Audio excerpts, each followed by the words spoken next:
Thank you. Here we are. All right, it is 6:31. I am going to call the August 12th Finance and Audit Committee meeting to order. The first item on the agenda is the update from the comptroller. John.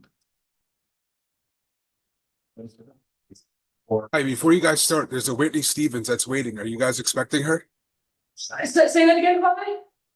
There's a Whitney Stevens that's waiting to come in. Are you expecting her? Steven?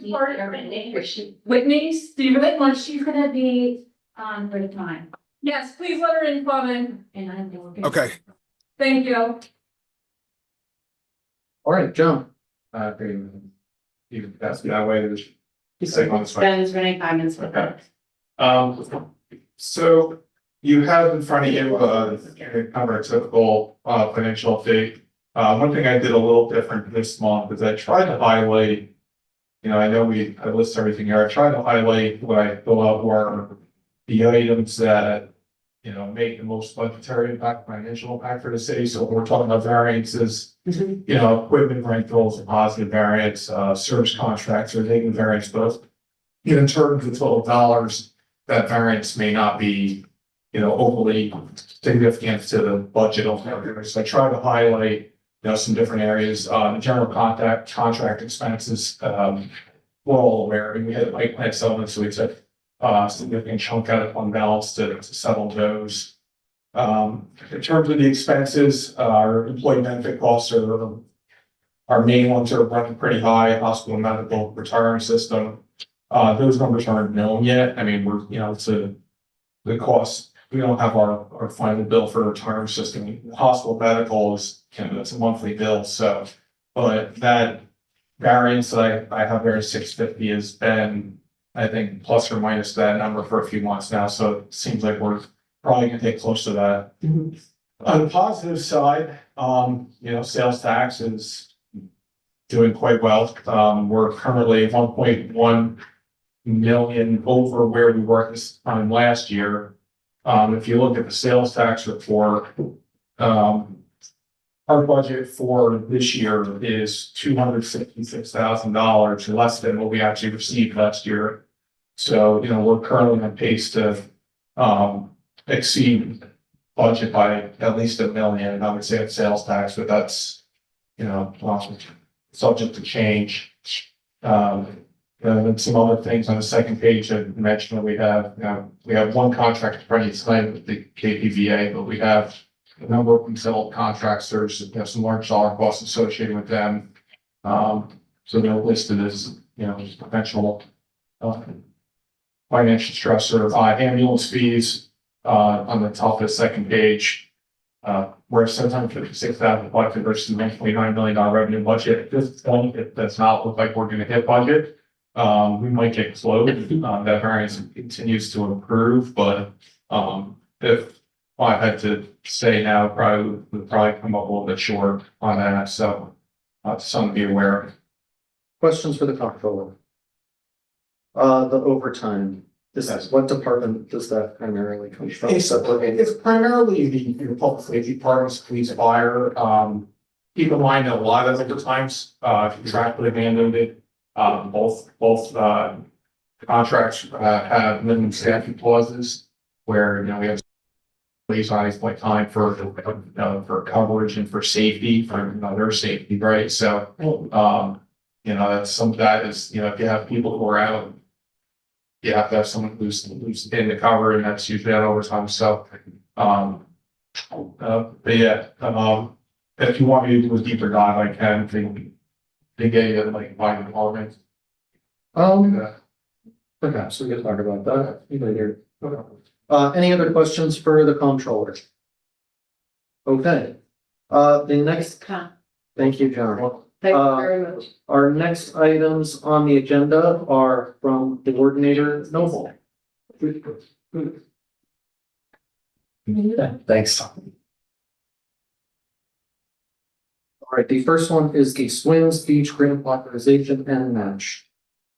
All you. Great. Thank you for your time. So I have 3 items tonight.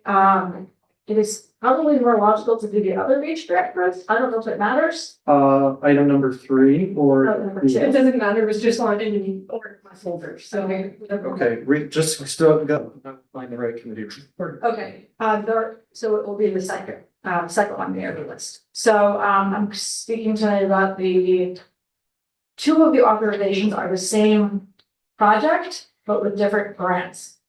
So this project has, is the case of what each resiliency project has come several times to this committee to get authorizations. These are two further authorizations that are needed. Past have come to get authorizations for a large match that was needed for the initial grant that I got. I was able to secure a nearly $1 million grant to be able to supplement and offset that, so your match is reduced. So the first authorization I'm asking for is for this second grant, which is the New York State Department of State LWRP Implementation Projects Program. This is for $982,733. So the ask is for the authorization to expend the funds, so to accept the grant. And that grant is going to serve as a match for the other grant. So what you're going to see in my two authorizations is that one grant is going to serve as match as one, the other is going to serve as match as the other. And in my second ask, I'm going to ask you for the very small, much smaller amount that now just needs to be supplemented. So for this one, it's asking for authorization to expend for you to approve that the New York Swims grant, other grant that I've already had, 10% of this match, and instead of the capital amount. Any questions for Coordinator Noble? Majority Leader Hirsch. Are we on track timeline and? Once all of these approvals, so they each need to have the other's approval for the other grant to be able to move forward. Once they both have, I'm not in contract for either grant yet because of that. Right. Once that happens, and this is the final step to making that happen, is final authorization, they're both going to move on the same track because it's essentially now to the world, one project. It doesn't matter that it's coming from multiple grant sources. Right. The goal is still to have full completion of construction by the end of next year. Any other questions? Yeah. All right, well, One question. oh, sure, go ahead. Sorry, about that. I was late. Apologize. Thank you, Julie. What is the supplemental portion that is not covered with grants with, and is that amount? Going to be 100, let's see, where are we? Here's my numbers. 106,995. Okay. All right, I will read the committee report. A resolution of the Common Council to approve the match funding of $982,733 in the New York State Department of State LWRP Kingston Point Beach Sea Level Rise Mitigation Project Grant, and to authorize the additional match of $106,995 for the Dasney New York Swims Kingston Point Beach Grant. The estimated financial impact is $106,995. Can I get a motion? Motion by Majority Leader Hirsch, seconded by Alderwoman Mickens. Any further discussion? Hold on, are you using the right, I just want to be clear, that you're using the right, committee report? I am using the second one that handed to me. Okay, I apologize. The committee report that you should be reading is the one that should say that there's no financial impact. Okay. Let me read that one. Second one. That's a question, do they need to go in order during the council meeting too? Like, does it has to be voted? No. I only wanted to talk about this one first because I felt like it was more logical to then understand the second one, but and in reality, it's all complex and I've now fumbled the whole thing anyway, so it doesn't really matter. But so it's not, I don't have to keep track. No, not at all. All right, So, so John, just admitting if they started. Generally, no, or generally you're fine, except for, I would just say to have this one first, only that the second one, the financial impact would be different if for some reason they voted no on the grant. Right, that's true. Right, Right. so. So this one gets voted. Have this one first, that's fine. okay, this committee report that we were doing first reads a resolution of the Common Council to authorize to expend grant funds in the first instance, 2, to authorize a match of $109,192 from the Dasney New York Swims Kingston Point Beach project, and 3, set up a capital account for the New York State Department of State Inland Flooding and LWRP Implementation Projects Program Kingston Point Beach Sea Level Rise Mitigation Project. The grant total is $982,733. The estimated financial impact is $0. Can I get a motion? Motion. Motion by Majority Leader Hirsch, seconded by Alderwoman Mickens. Any further discussion? I just want to point out that this grant would offset any other financial impact the city would have had by having a project, the $4.4 million project on there. You know, Great. to really reduce the city share. All right, all in favor? Aye. Aye. Any opposed? Passes unanimously. Great deal. Thank you. So the second one is then going back to the New York Swims grant. So originally, you had approved a match of $835,000, because that's what I needed. The project cost ended up going up, so you approved a supplemental match, increasing that to $253,000. Now I have offset that with the nearly million that we just approved. So now the final clean it all up match that is needed is $106,995, not additional, just total. So this is now, all the only financial impact of this is $106,995, none of the other, packages of match. So the ask here is to approve the match. So now we're talking about the $3.4 million. I need you to approve the match of that $982,000 grant that we just said yes for. So this grant needs to have active approvals from the other grant. So you're saying, yes, we can use that as match. And then determine where the approve $106,995 and determine where that would come from. I would suggest the retros fund. I should point, just if I could point out too, you have an updated tracker. We're able to close out some of the open authorizations, so the current balance prior to any of this conversation is $359,700.17 in that reserve. And I did write in the committee report where you're gonna take the money from, because I don't know where you, like, what you're going to pursue that, right? So if you use your bond or contingency or whatever you choose, that will need to be articulated in the report. Okay. Let me read the committee report. And then we can have a discussion on how we want to fund it before I ask for a motion. Second. So the committee report reads a resolution of the common council to one, approve the match funding of $982,733 from the New York State LWRP Kingston Point Beach Sea Level Rise Mitigation Project Grant, and to authorize the additional match of $106,995 for the DASNY New York Swims Kingston Point Beach Grant. Funding TBD, but the estimated financial impact is $106,995. Does anybody have any thoughts? Majority leader. I would be in favor of going to the rec fund for this, especially the leading contingency around that this point. There's a lot going on. President Shaw. I agree, unless John, you think it would be better to do something else? No, that was my preference as well. I just feel like, with the city share being the number that it is, it's not a real large number. Rather than issuing that for it. We could use the rec fee reserve, still leave, an ample balance there.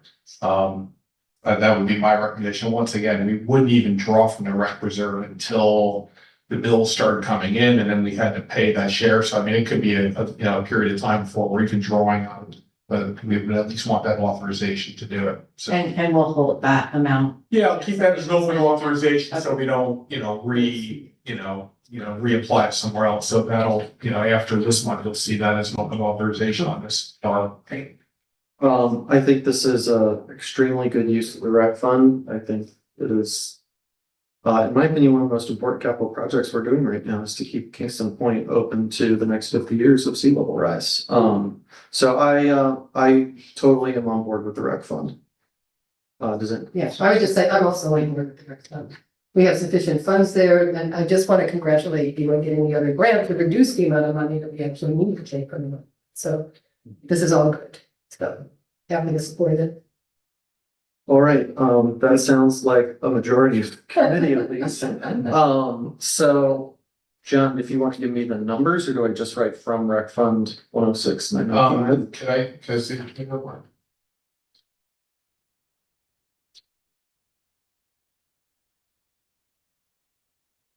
You can just put from the recreation trust fund. At some point, we'll have to come back with the budget transfer, but we'll reference the previous authorization to do that. But if, yeah, just, you can just put from the recreation trust fund. You're saying I have to come back again for this, Brian? You get to do it now? I could probably end up doing it. I mean, it's, at this point, it'd just be, Do we have, and where's it going to? it's just, you know, as I tell myself, You don't love coming to the finance meetings? Okay. They really, so you get to go first. So it is from the rec fund to be determined. The estimated financial impact is 106,995. Can I get a motion? Motion. Motion by Alderman Pasty, second by Alderman Block. Any further discussion? All in favor? Aye. Any opposed? Passes unanimously. Thanks, Julie. Thank you. All right, you now have that other one about the pool. Yes. So New York Swims round one, we were successful in two grants. One was the aforementioned project, and the other was the pool. So for the pool, we were awarded $180,000 grant. You have already authorized the mayor to expend the funds in resolution 180 of 2024. However, that resolution did not state exactly where the match was going to come from. It said it would come from either in-kind donations, forcing out bond, et cetera. In order to execute the contract with New York Swims with DASNY, they need to know in a resolution exactly where the funding is coming from. Thus, the approval I need this evening are the authorization to approve the match, which is $45,000 from actually the rec. 80%. This is to renovate the pool, replace the pool pump, which is undersized for what was done there. Add a ADA compliant lift and steps. I think not steps, ADA steps are not a thing. ADA compliant slide, something. Device, like a boy. There we go. Yes, one of the. A boy. Yes, and shade structure, and a new selection pad feature to get it done. Okay. Okay, the committee, does anybody have any questions for Mayor Marissa? And then Tara. Yeah. This just reminds me of the DRI funding. Yep. And so wasn't a lot of this provided for out of the DRI funding? For the pool? Yes. Yes, so this is sort of a catch up for that project. A couple of things. One is that there was a pump undersized design. This is to compensate for that. There has never been in our belief a proper degree of access or full accessibility for ADA folks with ADA concerns. So we would like to do something about that. There's no shade structure there whatsoever, so it's fully sunny. And so this is at the time when New York Swims came out, we were encouraged strongly by the state to apply because we're one of not a ton of municipalities have municipal swimming facilities. We happen to have two. We thought it was a long shot for the beach, and now we are in with a $6 million project for the beach. But this one was let's just get over the finish line of the things that DRI either didn't address because of lack of funding or needs to be repaired. Marissa? I mean, just somewhat related, but I mean, if you are talking about the pool, can we talk about if, when it's closing this season? Are we having a staffing shortage for lifeguards? I'm not the rec director, I have no idea the answer to that. I don't know. Mayor, do you want to respond? Yeah, I mean, I could just say that our pool is closing the same time of close every year. And because always by mid-August, most of our staff, we lose to college. And so we're getting down to almost no one that's here, past August 15th, and then we'll be open, this weekend, but this will be the last weekend. And it's that every year, unfortunately for us as an outdoor facility that attracts a lot of young people to work, and not folks who are outside of that age. Okay, so in terms of the funding, I'm also fine with the rec fund being used for this. Everybody feels good, good. Okay. No. Oh, I should say the technical names were the recreation fee, which will be all taught to rec trust fund, but this recreation fee reserve, which are the one balance. okay, so the committee report reads authorization to allocate the matching fund of $45,000 for the Dasty New York Swims and Road Hall Improvements Grant. This will be from the Rec Fee Reserve Fund in the amount of $1,000. Can I get a motion? Motion. Motion by Majority Leader Hurd, second by Alderman Paskey. Any further discussion? I just would like to say, I think it's fabulous that it's being finally be ADA compliance. And thank you, Coordinator Noble, for your work on these grants. I think it's lost that this is not just recreation, but learning how to swim is an important public health factor. All right, all in favor? Aye. Any opposed? Passes unanimously. Thank you. Next. Okay, up next is the request for budget transfer from grants. Ruth Ann. She's not here. I mentioned her. I would cover this because this is personnel, we've been up here before for going from contingency to the separation service maintenance.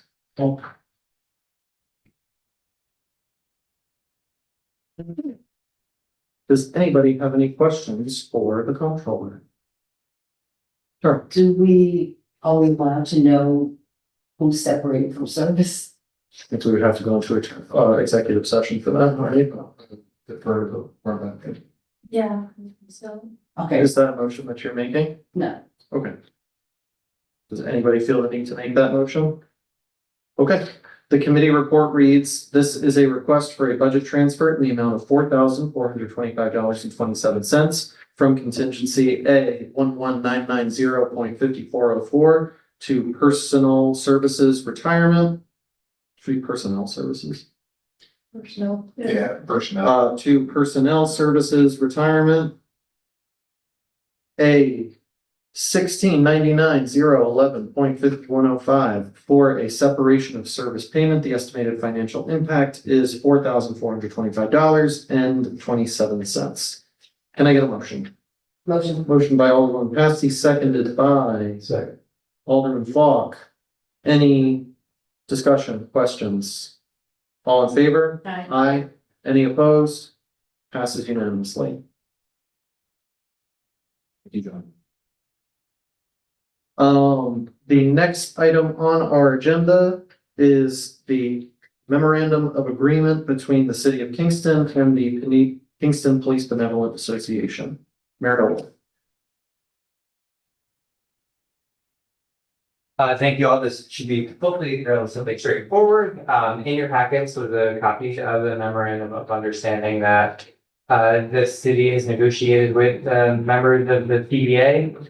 I have to say that negotiating with the PBA was very straightforward, very respectful, and we were able to get through this negotiation relatively efficiently because everyone came to the table ready to negotiate. And to work to be able to find, an agreement. And so I feel I'm, really comfortable with where we ended up. I feel as though the base wage schedule of having a 3.75% increase each year for the next 4 years is a fair raise, especially with today's CPI, right around 3.5%. But also the union being very willing to increase health insurance contributions by $500 a year for the next 4 years, which is significant for us and our union negotiations. And so, I feel that, those were really the main components of this negotiation, and we really tried to stick to the things that were important to both the city and also to the membership.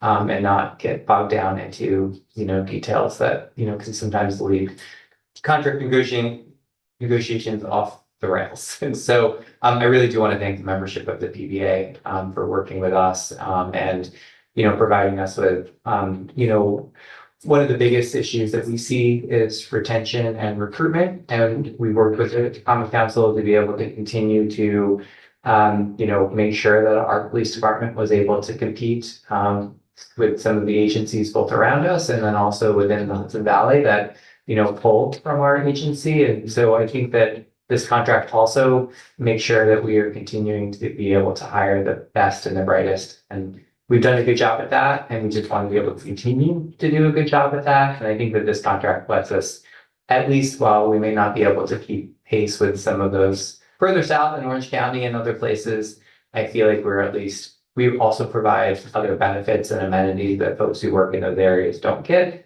like quality of life and other, resources and, being able to work in a great city like Kingston. So that is, and members of the PBA are here tonight. And so, either I or they could answer any questions that we may have particular.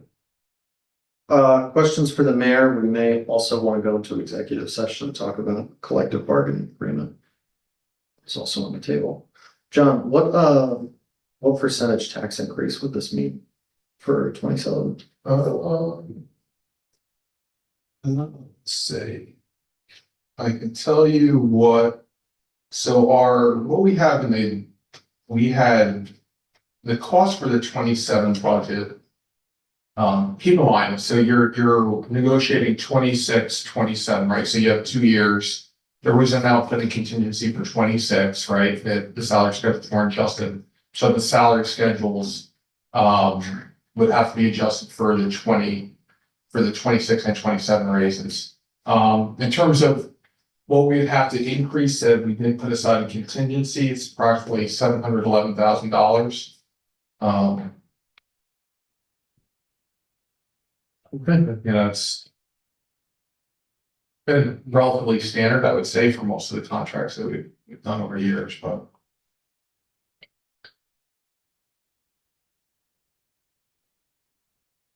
Any questions? Yeah, so how many active duty police officers does the city of Kingston have? 74. 74. Current. And how does that number compare to similarly sized communities? Yeah, I mean, I think that, each community has its own, issues and, staffing levels that they deem appropriate. I think that we are right around the size of what you would see in a city of 25 to 30,000 people. I think these guys may know better than I do in terms of like how many Newburgh or Poughkeepsie has, but I think we're in the ballpark of similar size cities. And as part two, how does this pay compare to similarly sized Hudson Valley cities? So I actually, that was part of our negotiating too, is a lot of the research that we did was looking at, again, the mayor said we have a lot of retention issues. So we hire them, they're here for a few years and they leave. And it's unfortunately a vast majority of the people that we employ that ends up occurring. So what we did was we actually went to these individual agencies and got as much of the information that we could, including all the issues in the collective bargaining agreement. If you'd like, we can go into detail a little bit more and give a very brief breakdown, but I can tell you that of the agencies that we have on this list, even with this raise, we're still about $20,000 to $30,000 below them in terms of top out pay. But this allows us to still be competitive, but also address the issues surrounding, as stated, the tax implications and the future costs. So something that's fair to the residents of Kingston, but also allows us to retain and good employees, and that's what we all. Keep going. And then just as a third question, what is the residency requirements for city council police officers? Is there a residency? Yeah, so in New York State, under New York State civil service law, there has to be an adjoining county. An adjoining county. Yeah. Any other questions? How many, of our officers actually make that minimum salary with overtime calculated in? What's the average amount of overtime hours or overtime pay that we end up actually paying?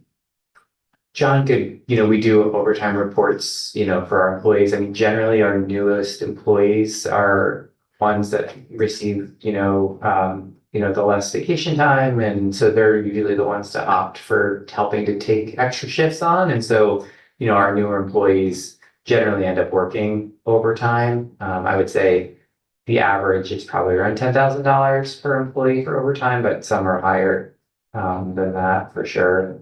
Depending on, we do a lot of special events and, That's right. and Yeah,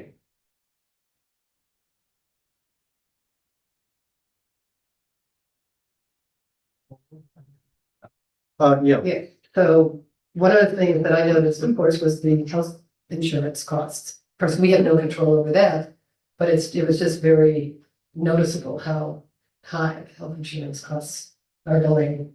So. Anyway, it's just a remark, it's not a question, because I don't think there's anything we can do unless our controller has an idea of like how we, where we seek our health insurance.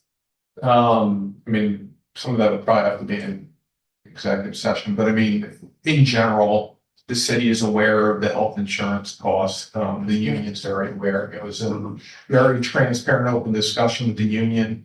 I think, when we see this $500 increase in the health insurance contribution, $2,000 over the life of the contract is, one of the largest, if not the largest, health insurance increase in the contract that I've seen in my time here. So, it was a focal part of the conversations.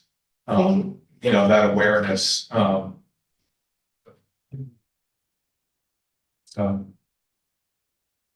Carol, you had your. Yeah, the employee contribution part, again, how does that compare with other municipalities?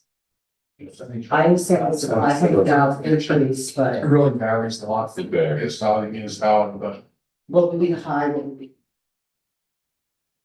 It depends. Some have percentage based, some are flat dollar, some pay none. Some, there's other contingencies to think about. For instance, some may not pay as much into their medical, but then they receive family medical upon retirement. So the details, you could really get into the weeds with the details of the CBAs because they're so thorough that you'd really have to look at them all encompassing to really understand, to fully grasp. But to answer your question, it really varies with the agency. so, I mean, just to give you some numbers, I mean, so this would raise at the end of the 4 years, right? We have two tiers of employees who were hired before D22 and those hired after. This would, by the end of this contract, it would raise those who were hired after 7/13/22. For those on the family plan, up to $5,750 a year towards the plan. Those individual would be up to $5,500 that they would contribute. It was certainly put them above where the other unions are, where we haven't finished those negotiations yet. But comparatively to where fire and CSEA are right now, this would be significantly more of a contribution towards our health insurance. And not say, I mean, there's other things you can't always compare apples to apples against the other contracts, but to give you an idea, like the fire contract currently tops out at $3,800 for a family plan. CSA currently tops out at $3,350. So this would top out at $5,750. Ben, you had your hand up? Terrell, ask the question. Thanks. Any other questions? Do we want to make a motion to go into executive session? Okay, I will find the committee reports, but I should have been doing this whole time. Yeah, no, I'm sure it's in here or it's not. I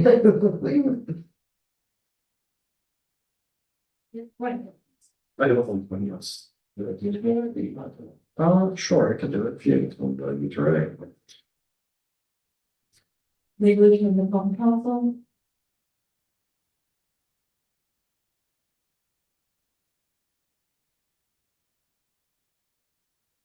Movement in the city Kingston, the case.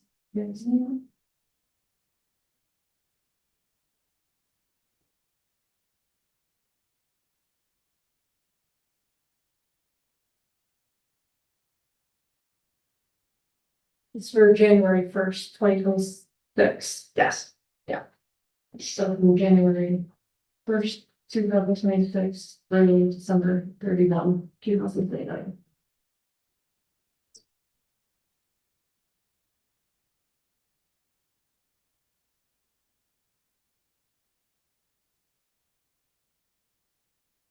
And then you write, see attached, do you have a copy of the? Yes. Yeah. Okay. All right, this committee report reads a resolution of the Common Council approving the memorandum of agreement between the city of Kingston and the Kingston Police Benevolent Association from January 1, 2026 through December 31, 2029. And it will have this attached, and if everybody could keep this together, I will actually this whole left foot. Do I have a motion? Motion by Alderman Paskey, seconded by Alderman Fogg. Any discussion? I just want to say, I'm gonna vote yes on this, but I have a lot of concerns that that this is a lot of money to be putting on the taxpayers right now. I certainly think our police department has made some significant improvements in the last number of years. I really appreciate the work that they're doing with traffic enforcement as well as walking the beat. So I will be voting in favor of this, but I think we also just means that we need to make more, we need to find more savings in the budget. I would like to see, our funding of the tank eliminated through this. I didn't get it. The tank. So, all right, that is, motion and seconded, all in favor? Aye. Any opposed? Passes unanimously. Thank you. Thank you, Mary. Thank you for your work and for getting through these negotiations. Of course. Working with the city. All right, the next item on the agenda is request for a budget transfer for the wastewater treatment facility. Supervisor Norton. Good evening, everyone. I promised you first, and then I thought it would go faster. First correction on it says, the contingency should be the cheap right now, it's not that one, but. Okay. Just, and then be transparent, my son was to confirm that they hired his oldest one, so I'm gonna remove myself from the conversation. Okay. Appreciate the Just transparency. wait, I'm all soon. Go ahead. Okay, so early July, some of the staff down at the wastewater treatment facility noticed a leak happening, bubbling above ground. We took it upon ourselves to go down and excavate where the leak was, found it was something that was much more major than we could do in-house. So we immediately called for emergency procurement. I spoke to John, he recommended that we do that and take it out of contingency for the costs of the emergency excavation. We did a temporary bypass so we could eliminate the leak, and then brought in a contractor to excavate down. It was out of our reach as it was at a 10-foot depth, and we were trying to keep the Hudson River out of the ditch. And so there was dewatering issues and everything else. It was just beyond our means at the time. So I have a list of 3 contractors. First one who answers the phone and can get here the fastest is who we go with. Just so happens it was Ulster Excavating. We made the repair. They were able to mobilize and come in the very next morning. That we made the repair and avoided potential fines from DEC. So everything that athletes stayed within the property is a plan. It was a 8-inch force main, which brings water from one end of the plant to the other under pressure. So if it goes, it would really make a mess. There is a project in the winter to actually replace that line that John Schulteis in the department is working on. that we will visit again, hopefully Yeah. soon. So, with that said, I mean, Questions for Ed? Okay, our committee report reads. Sorry. Oh, I was just thinking, you said that the pipe, is that gonna be, how long is the expanse if you need to replace the? about 800 feet. Oh, I see. And is it likely that there would be other breaks between now and? Since I have been in this position, it's been repaired, I think, 5 or 6 times. Ah, okay. So we're definitely building a project to redo it before it becomes a major problem. Thank you. And, I see John Schulteis is in here. Yes. If he wants to speak to any of it, that's fine, but I think we're just, looking to get something designed and take next steps as soon as possible. John, is there anything you would like to add? Yeah, that project, I have completed the design. It's out for bids. Bids are due, I want to say September 1st. So yes, we are following on with the project that's going to replace that full 800 feet. The Common Council previously approved $250,000 for that purpose some years ago, but we just are now moved it to the top of the priority as a result of this situation. All right, the committee report reads an internal budgetary contingency transfer from G1 1990 5404 to 831 5472 to cover the cost of an emergency repair at the wastewater treatment facility. There is no overall financial impact for this transfer, but it does read estimated financial impact of $22,000. That would be color, there would be. Yeah, it's taken from contingencies, that should be, yep. So All right, the estimated financial impact is $22,000. Can I get a motion? Motion by Majority Leader Hurst, seconded by Alderman Pasty. Any further discussion? All in favor? Hi. Any opposed? Passes unanimously. Thank you very much. Thank you. The next item on the agenda is the Volunteer Firemen's Museum Heating System, Planner Cahill.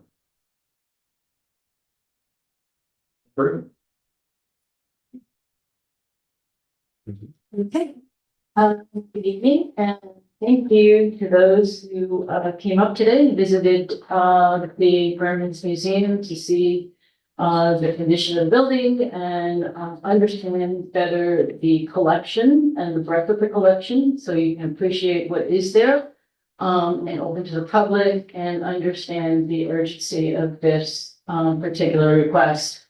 Just a little bit of background, a little bit of history. The city owns the building. It was built in 1857. It served as firehouse, temporary city hall. It was abandoned as a firehouse in the 70s, and the museum started to take shape and formed in 1982. The heating system we had serviced annually.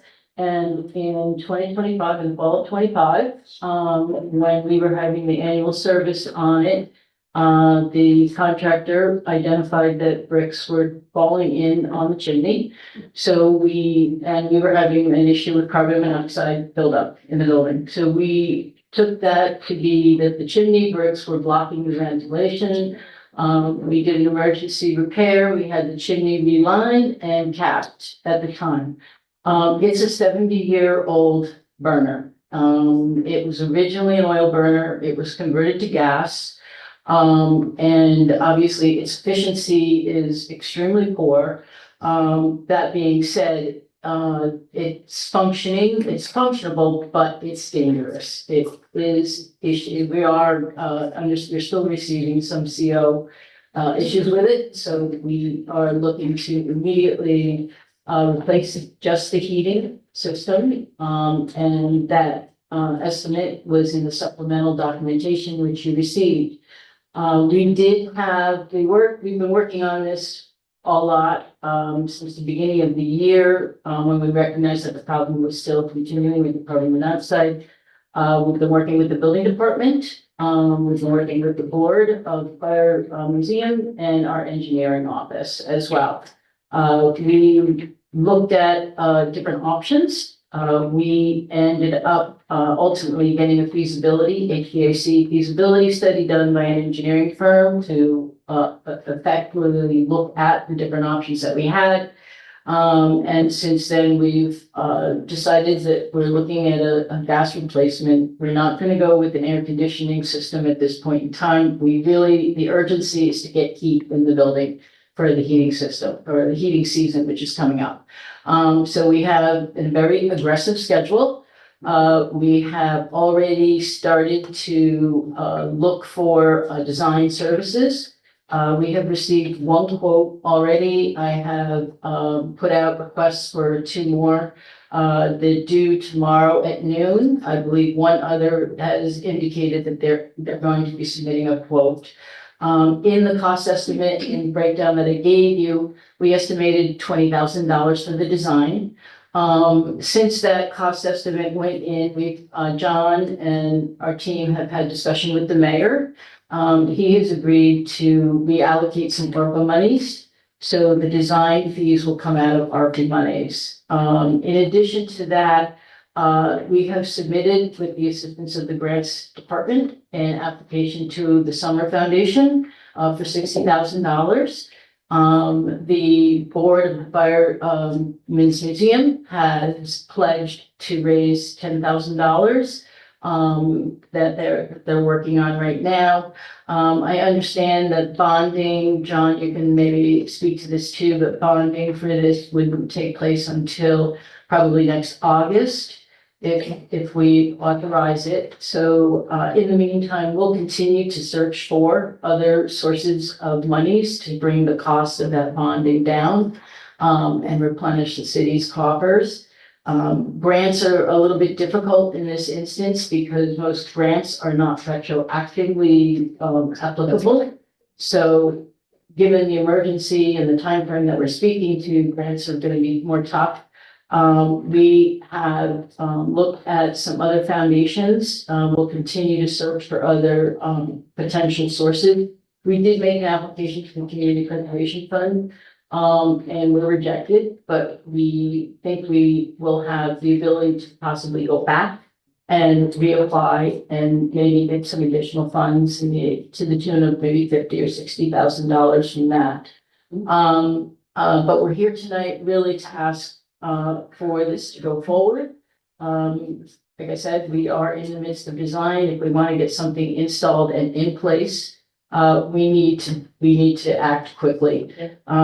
Design services that we have requested should take about 2 to 3 weeks, which we think would put us out to bid in September, hopefully installation October into early November.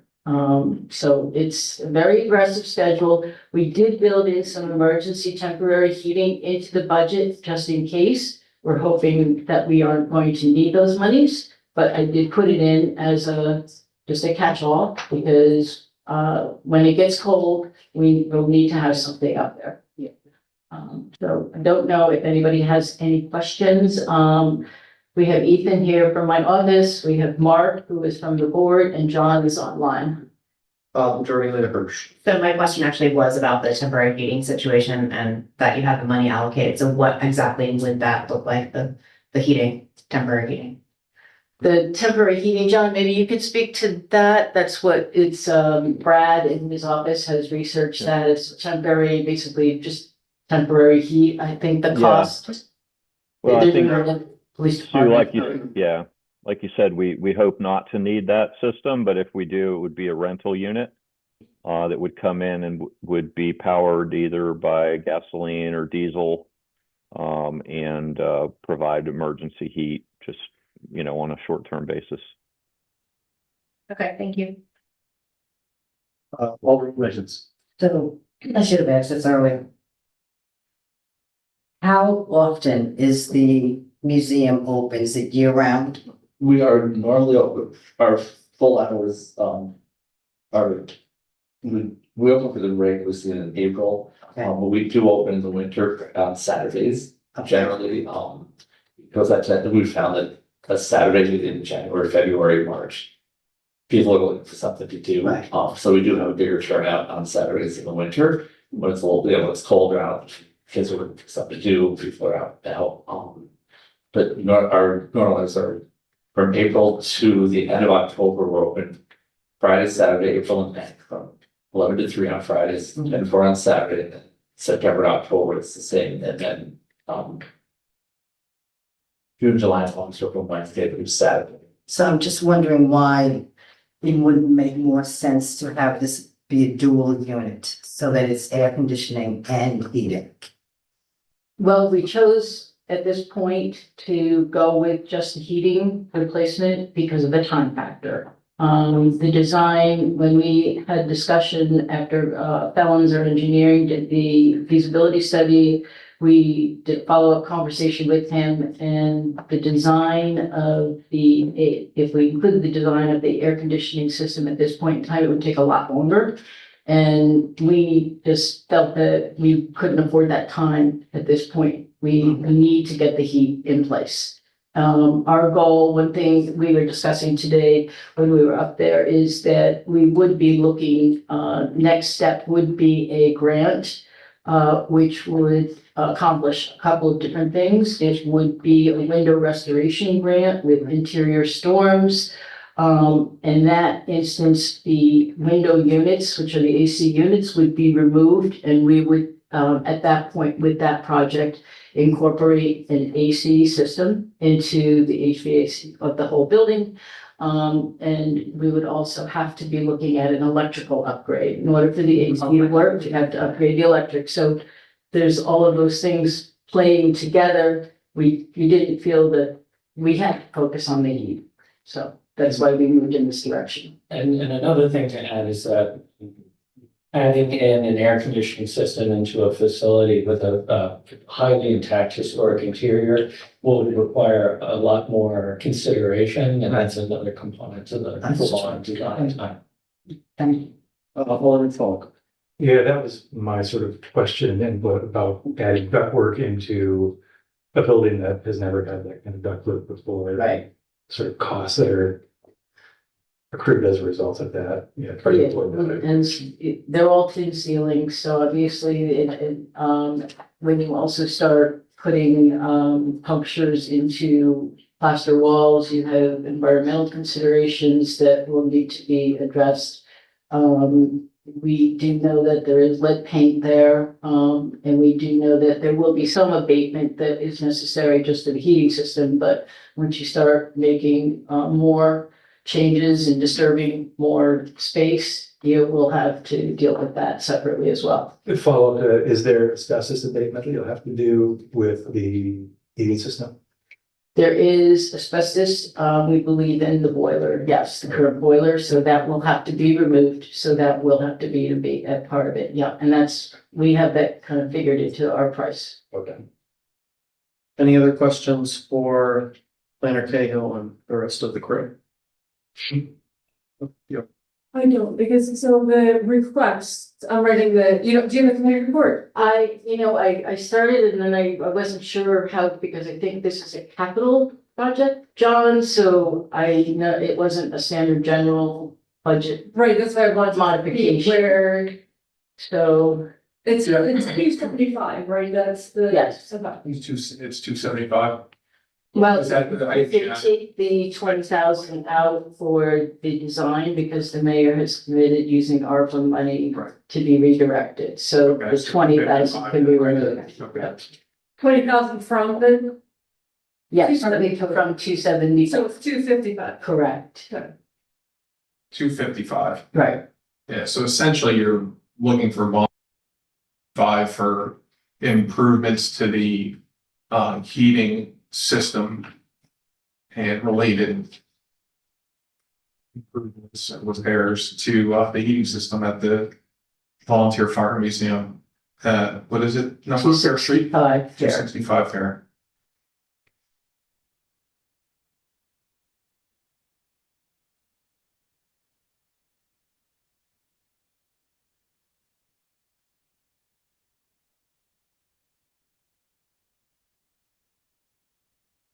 While we are doing that, do you want to start talking about your next item? Okay.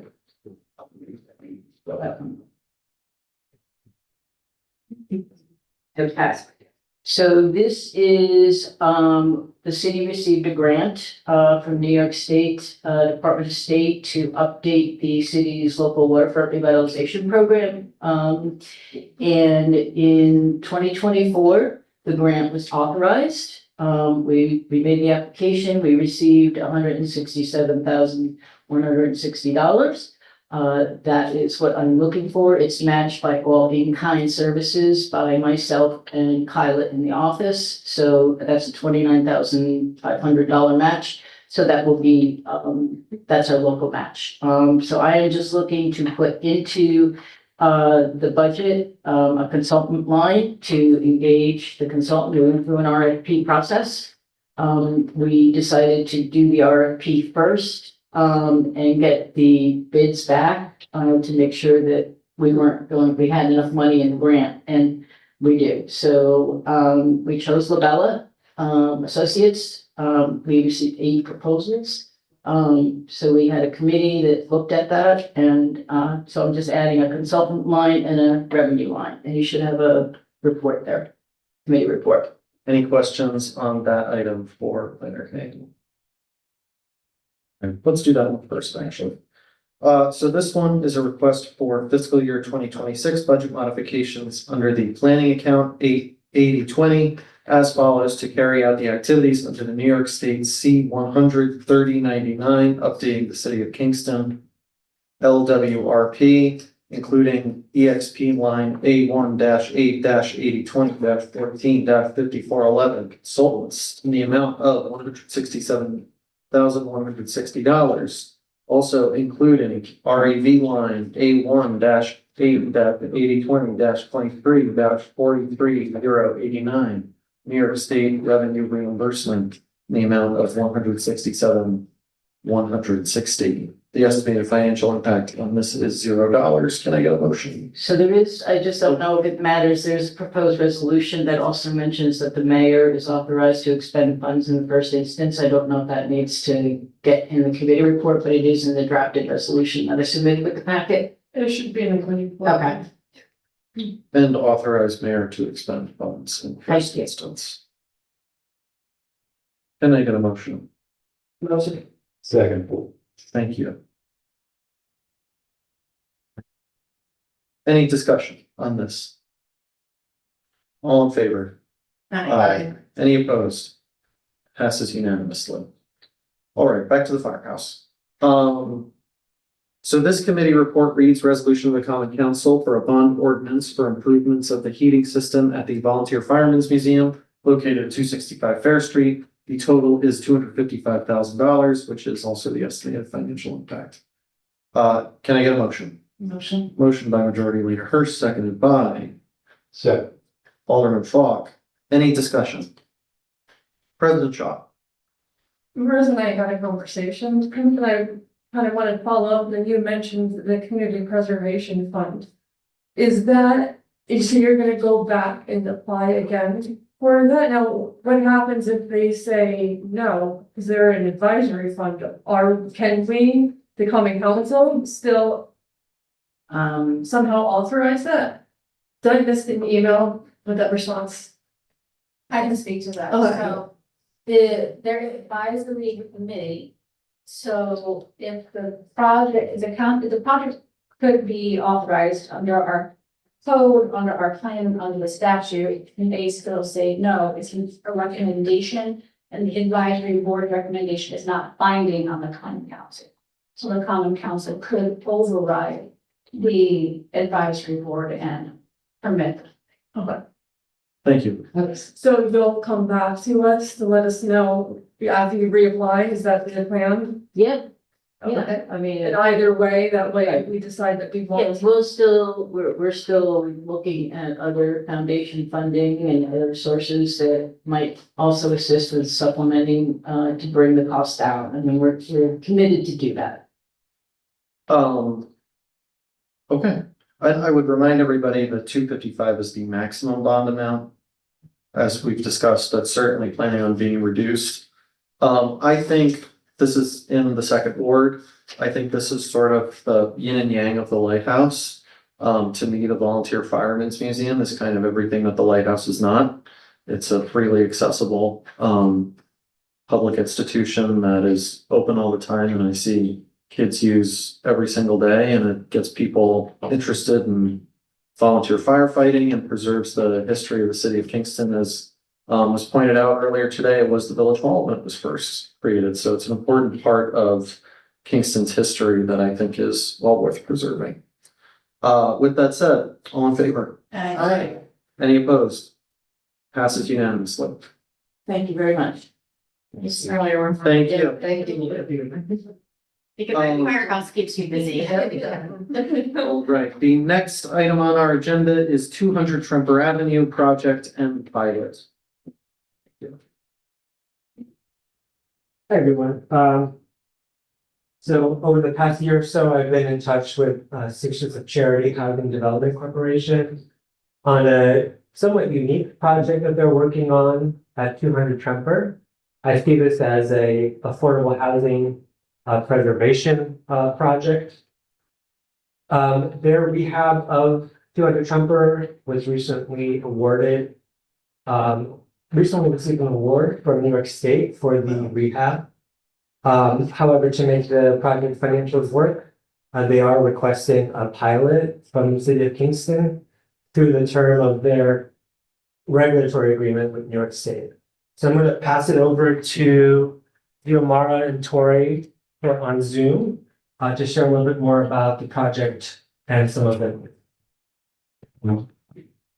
And Tori, if you want to share your screen, you should be able to, but let me know if you can. I have sent a request to share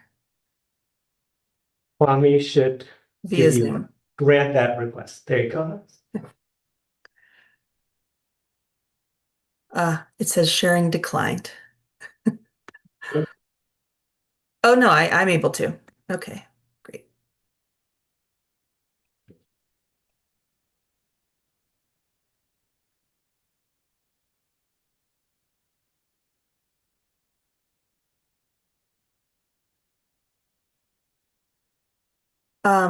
Good evening, and thank you for the opportunity to present. We're here today to request a pilot structure for 200 Tremper Avenue in Midtown Kingston.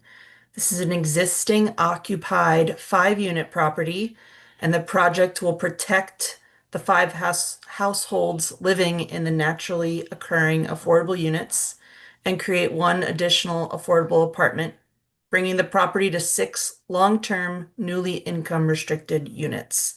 This building was constructed in the 1920s and requires substantial rehabilitation. We're anticipating approximately $2 million in total development costs to address the building systems, life safety, building and energy code compliance. Once completed, the property will be held under nonprofit ownership and management to support long-term affordability. So at its core, like Bartek said, this is a preservation project. We're investing in an existing Kingston property. We're protecting the naturally occurring affordable housing and preventing displacement. My name is Tori Palomeni. I'm here, as Bartek said, with my colleague Xiomara Pedraza, and we represent the owner and developer at 200 Tremper, Sisters of Charity Housing Development Corporation. SCHDC has, for the last 40 years, developed and managed around 1,300 units and growing across New York. We have properties in Rockland County and the Mid-Hudson Valley to Staten Island, around New York City and beyond. This also isn't Sisters of Charity's only project in Kingston.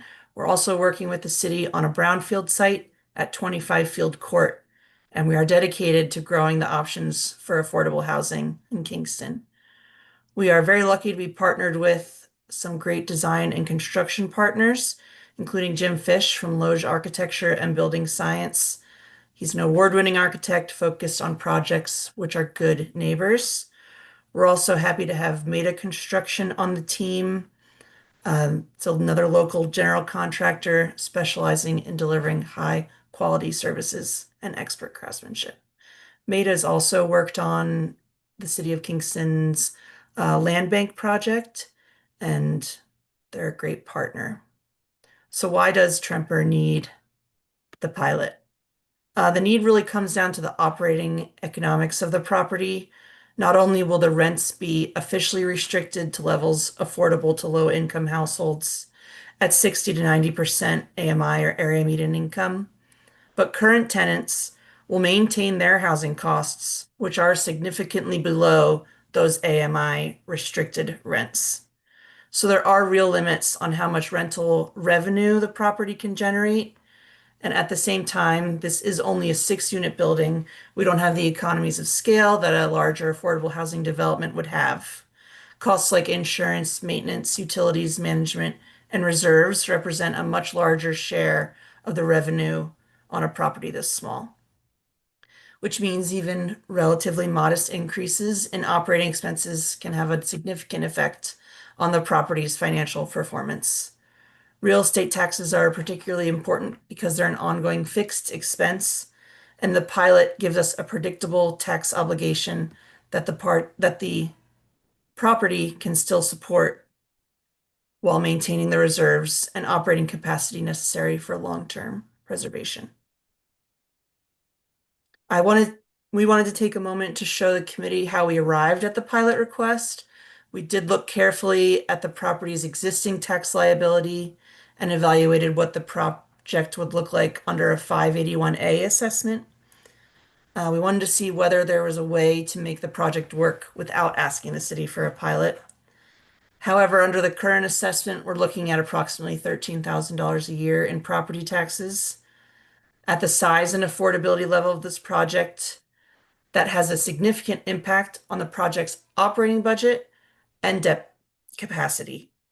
In our current underwriting, it creates approximately a $75,000 development budget shortfall, which I say here is equivalent to the full cost of the electrical replacement and upgrade, a major part of our scope that will address bringing the building up to code.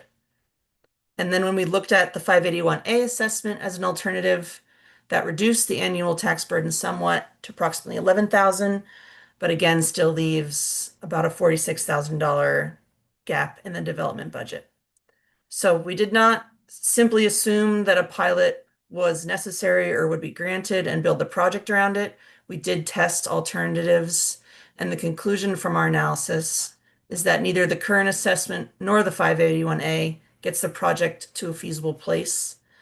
The proposed pilot is what allows us to close that remaining gap while maintaining the full rehabilitation scope. That's important because we don't want to solve the tax issue by simply taking necessary work out of the project. We've been through a thorough value engineering process. The remaining scope is based on the work needed to address the building systems, code and life safety issues, electrical infrastructure, and long-term condition of the property. So it's the level of the pilot that allows this small, deeply affordable property to support the rehabilitation and operate sustainably over the long term. Speaking of the scope of our rehabilitation, the pilot request is part of a much larger investment in this property. Like I said, we're anticipating approximately $2 million in total development costs. The rehabilitation addresses aging building systems and infrastructure, electrical improvements, life safety and fire safety, code compliance, energy code compliance, the exterior envelope, and interiors of the units. We've also, like I said, gone through a value engineering process with Meta Construction. The scope is focused on the work that's necessary to bring this 100-year-old building forward, address health and safety and code issues, and extend the useful life of the property. So the city is not being asked to support a discretionary improvement program. The pilot is supporting the financial feasibility of this substantial rehabilitation and the long-term preservation of the affordable housing resource. More details on our actual proposal.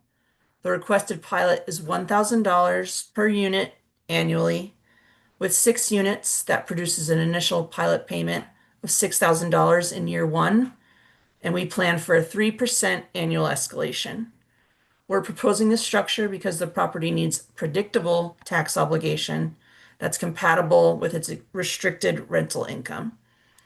The objective is not to eliminate the property's tax obligation, but to establish a recurring payment that the property can sustainably support over the long term while continuing to maintain the operating and replacement reserves required for the building. And those reserves are required by, as Bartek mentioned, our award from HCR.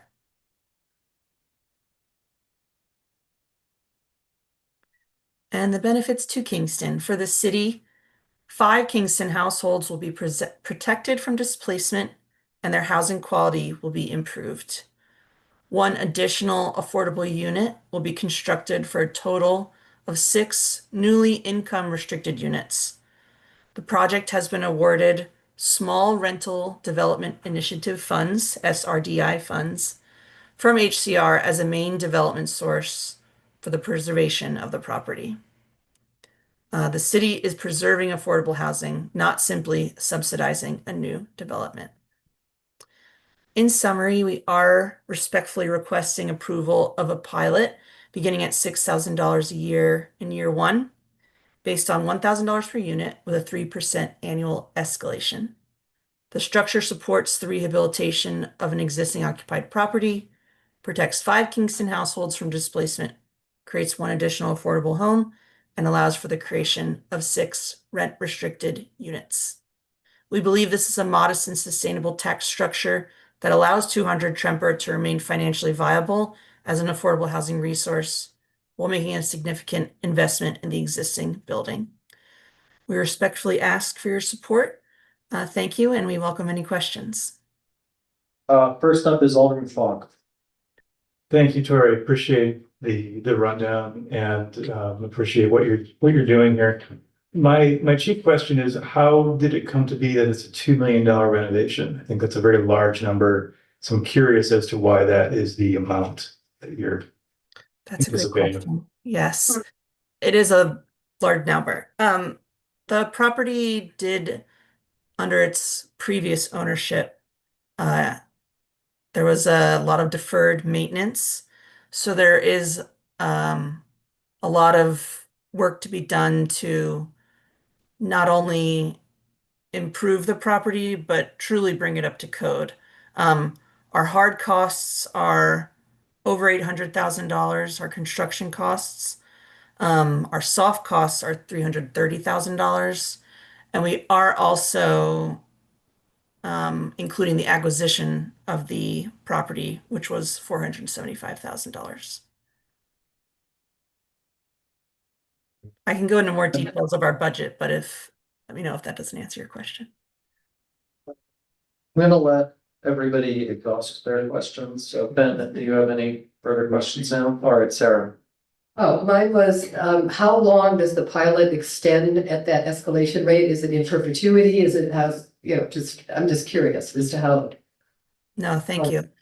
extends. It will be coterminous with the HCR regulation. So, it's 30 years.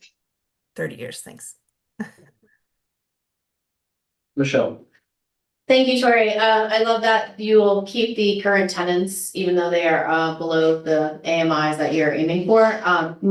My question is about the size of the actual building. What is the overall square footage? From the front pictures, it looks like a regular house, but I'm not sure how far out it goes, and what size are the apartments? Like 1 bedroom, 2 bedrooms?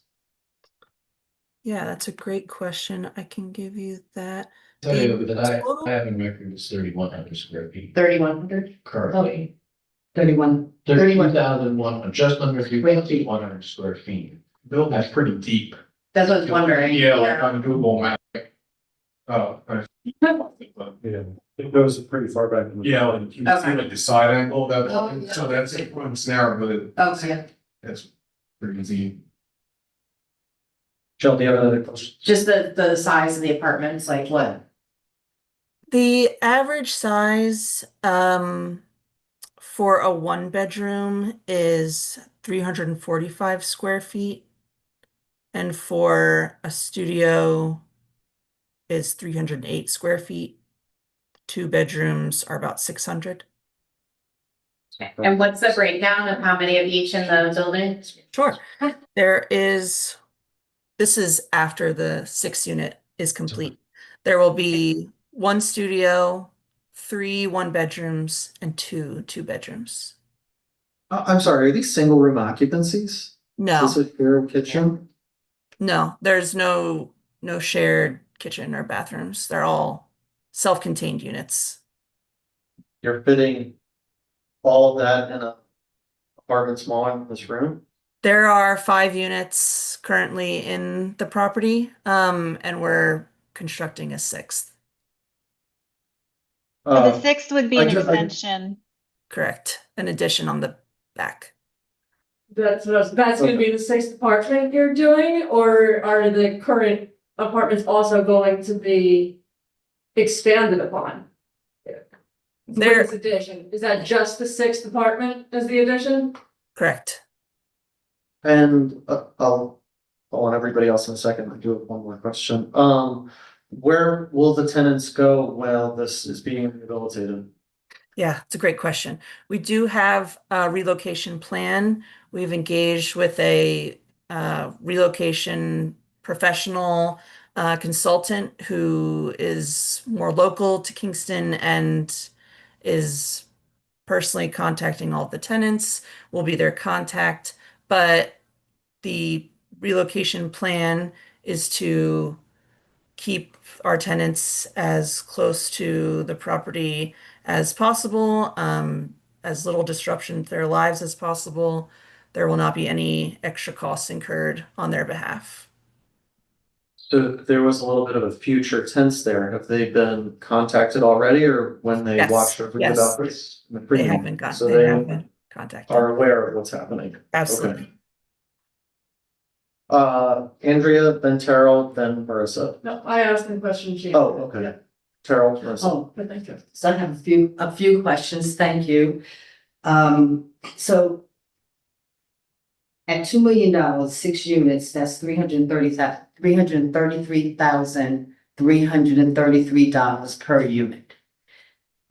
You have, tell me again the square footage of the single bedrooms.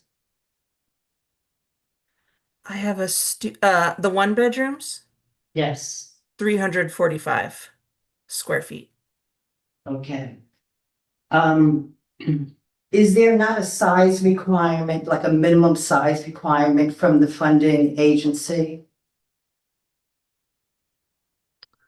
Well, because it's an existing structure, they would allow it to be sort of grandfathered in. If we were building a new development, this wouldn't qualify or wouldn't meet the standard. Okay. So we asked about the relocation tenants. Was there a requirement by HDR that you have a pilot in place to secure the funding? No, not a requirement for a pilot, but our budget has to be balanced. So you said that you were awarded, did I understand that? Yes. So the numbers that you were awarded on, what did it contemplate? Did it contemplate a pilot? It did, yes. Okay. And then is there a developer's fee associated with this project? There is a developer's fee. There's a maximum developer's fee percentage that comes from HCR, and we are also reinvesting about 75% of that developer's fee back into the project. Well, so you're deferring your developer's fee. Mhm. So that's not reinvestment. And what is your developer's fee? What is the percentage? It's 12%. Okay. So if you don't have the pilot in place, will the funding be rescinded? Will the award be rescinded? The pilot Essentially, because your budget won't balance. Right. If the pilot is not approved, that would involve us kind of regathering ourselves internally, taking an even harder look, which I don't know how that's possible, to our scope. We've considered other funding sources. We've considered clean energy initiative. Some requirements are, the costs start to go up, so it sort of negates the. I will just say one piece of background And that one last I question. should have mentioned perhaps in my opening statement is Dan and I have been going back and forth with them for several months. This was not their first proposal. It has been revised significantly based on some initial feedback that we had to ensure that it was aligned with previous pilots approved by the council. Right. And so last question, you mentioned that they were going, of the 6 units, you had different income bands. And how many units will be at 60, 60, 80, and 90? AMI. Certainly. We have 2 units at 60% AMI, 3 units at 80%, and 1 unit at 90. And that 90% unit is the new 6th unit. Thank you. Thank you for your question.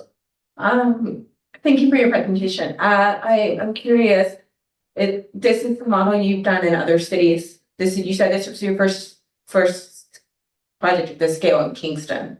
And is this a similar model you've done elsewhere? No, this is actually our first small building type project. We typically have done multifamily projects. I think the smallest is maybe 20, 15 units, but typically around 70 plus units.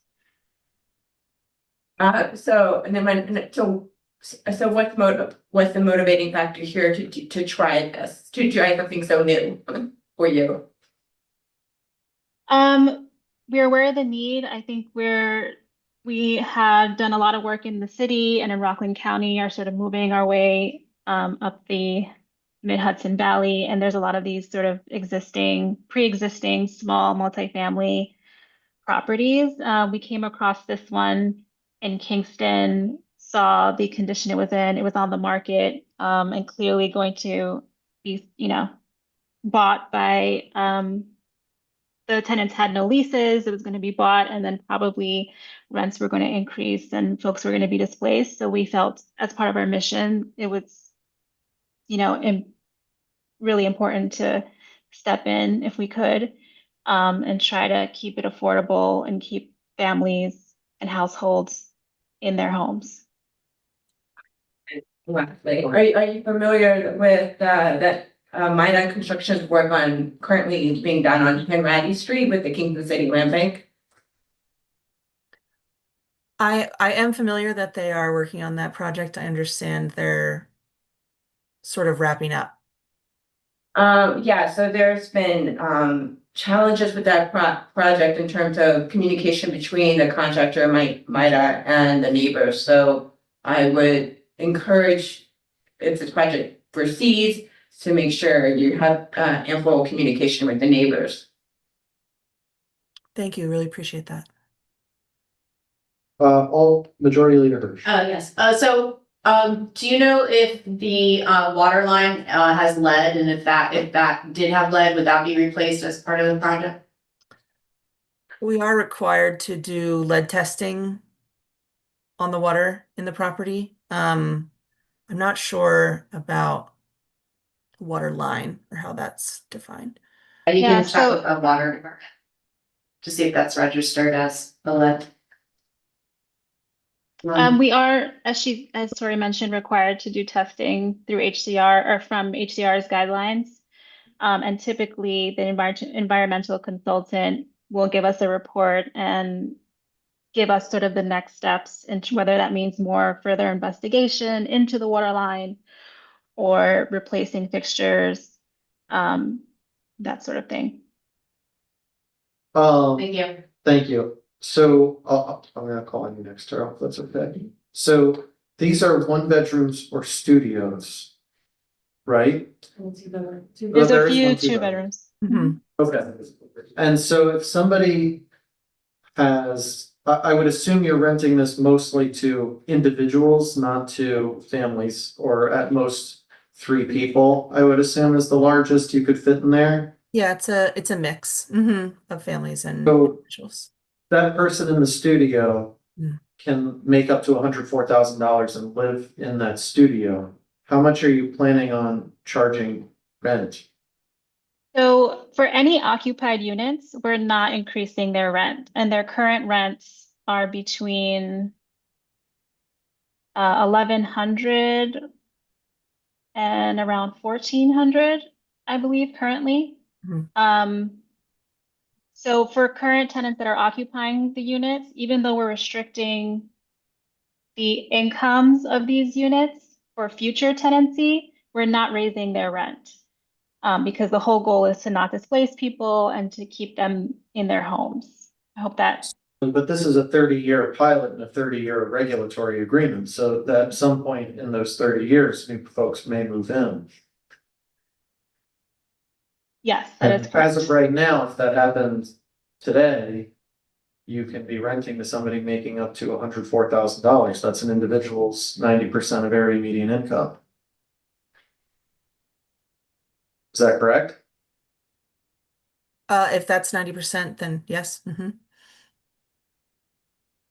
I'm just, would be fascinated to know who would actually make $104,000 and live in a studio smaller than this room. So the studio's at 80% of area median income. Oh, I didn't see that broken down in the background materials about how you're deciding that. Yeah, the new unit will be the 90% of AMI unit. And what number of bedrooms will the new unit? One bedroom. 1 bedroom, okay. So one individual making $104,000 or 2 individuals making $75,000. Correct. Wow. Tara. Well, you've asked one of my questions, but, parking. Is there any dedicated parking or is it street parking?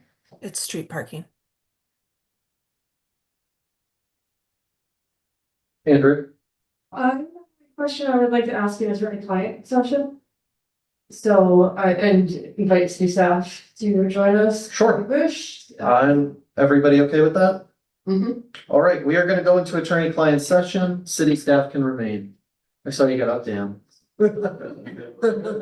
Don't get so excited. We'll be back. Okay.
All right, we are back.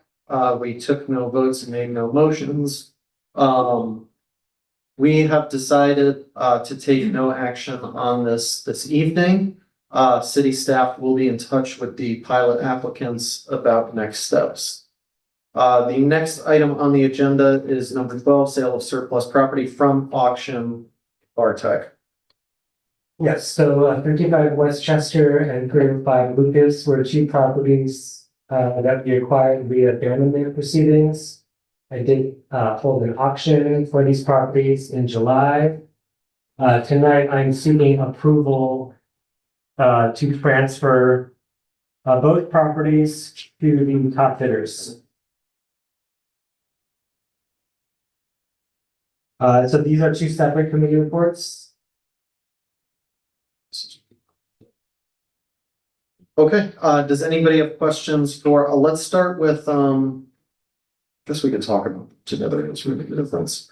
55. Michelle, okay, yeah. Yes. We want to talk about 55, let's start. What do you know about, this 55 Westchester LLC and what they plan? Yeah, so they are planning residential. I'm gonna pass around the surplus property bid, which shows their current address and their name. They do live on Elmendorf Street. Okay. Yeah. I had to. Any other questions for Bartek on 55 Westchester? Any questions for Bartek on 305 Lucas Avenue? Same there, residential. All right, the first committee report reads authorizing the transfer of 55 Westchester to 55 Westchester LLC for $110,000. The estimated financial impact is a gain to the city. I'm sorry, it's a loss. A loss. Yes. Oh. It was like 200 taxes. I just want to make one point. Yes. Technically, it's a book loss, but it's a loss in terms of what the back taxes are. However, for accounting purposes, we basically have to write off, like, we have them reserved for bad debts for basically any of these properties that are in this status. So this will add to our fund by the amount that we're collecting and we're selling it for. So, there is a positive here. It's just an age receivable. So Right. basically, we also. For that street, it's a positive. Yeah, Red Street's positive for our cash flow and for our Yeah. technical students. All right, so it is an estimate.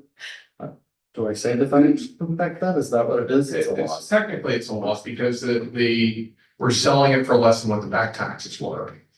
Okay, Yeah. We were never But gonna. I'm gonna narratively explain it.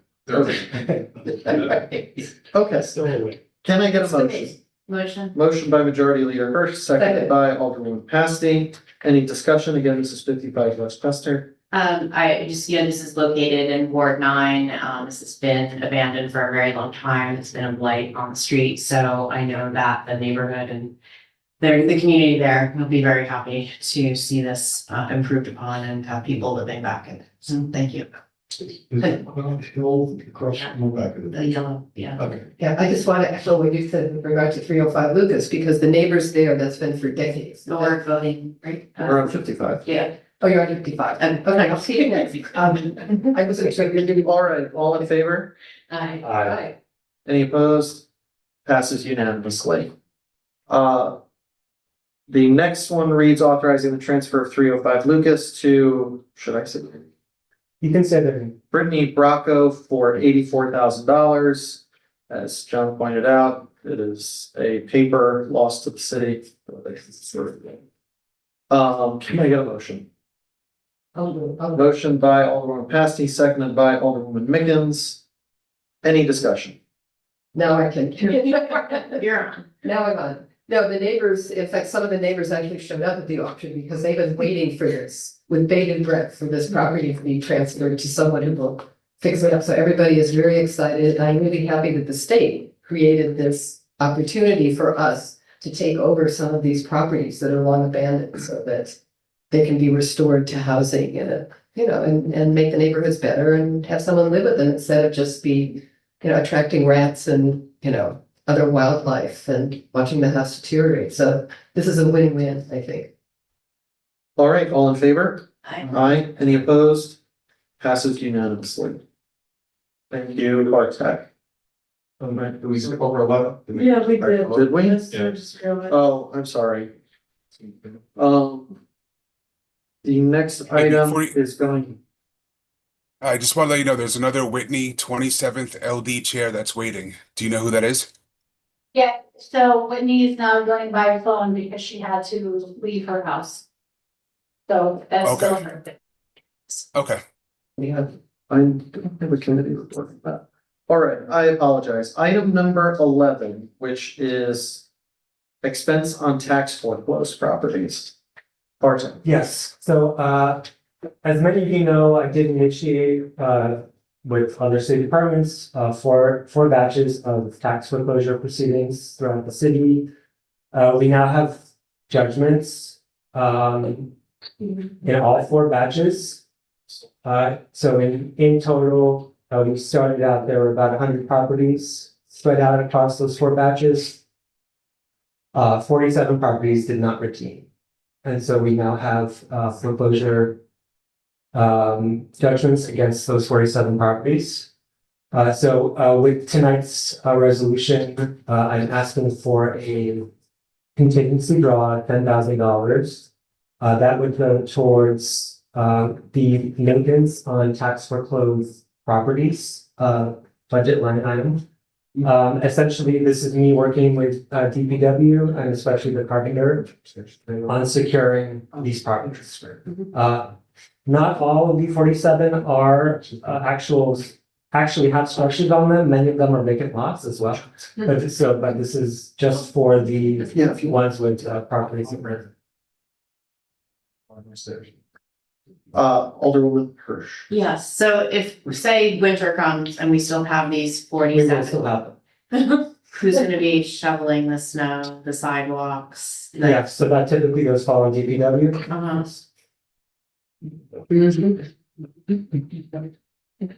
And I will say, my effort is to move these properties as quickly as possible off of the city books. Right. Confident I can do that, but this is still a slow process for all the reasons that we. Yeah, Michelle. So will we be getting a list of these properties? I can certainly follow up with a list of the properties. Ben. Thank you, DPW and Bartek, for your preemptive work at Cedar Street. That was a huge left side. I'm grateful, and are the neighbors. Appreciate that. Thank you. So my question is actually for Eric, have you been working, maintaining these properties so far, or is this? So there's a judgment, I mean, if you want to explain that even though it's not owned by the city, if there's a judgment, we have kind of taken it under our wing to board them up, make them secure. But you haven't done like maintaining the lawn, shoveling? We tried, some we have, right? We started to, I mean, some of these properties are long time vacant properties that are clearly a nuisance that need to be taken care of ASAP. So there are certain properties, at the moment, we're focused on a few in Midtown that needed to be secured immediately. And really in the interest of public safety, the brush, kept back. Yeah. So I don't, it's not a full-time, maintenance or. Well, says you. Right.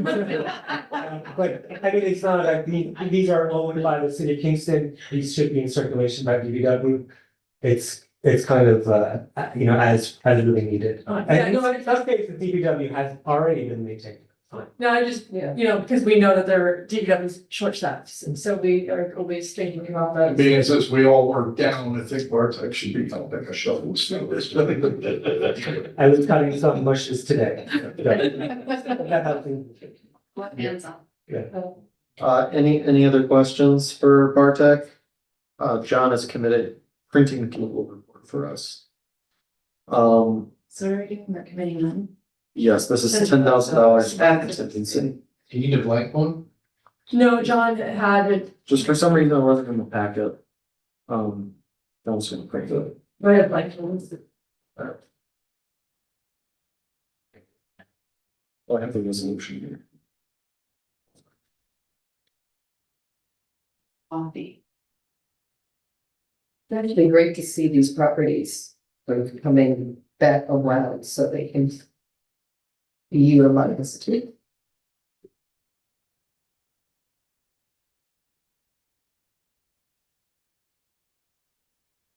And what happened to those? The other properties that you said, because you were looking at 100 few or some or so, what happened to the other ones? And what will happen with those? Yeah, so of the 100, so 53 property owners redeemed, meaning they paid back the Oh, taxes. Oh, So good. the action was stopped. That's Yes. Good. Yes.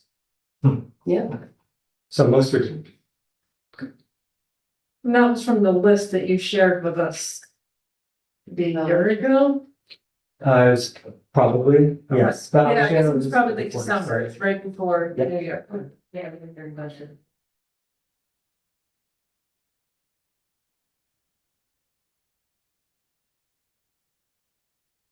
Is that anywhere, do you know if that's, the new process in place? With the other redemptions around 50%? What do you mean? Meaning if you had 100, and you have 50 some or so are being fully redeemed, they need full payments, right? Compared to years past.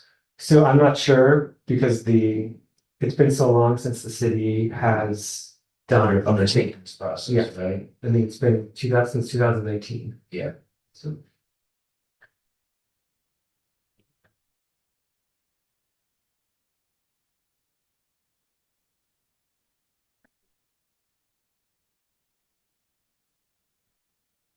You want to do the quick? Oh, it's just. Office? I think so, unless that's John coming up the elevator.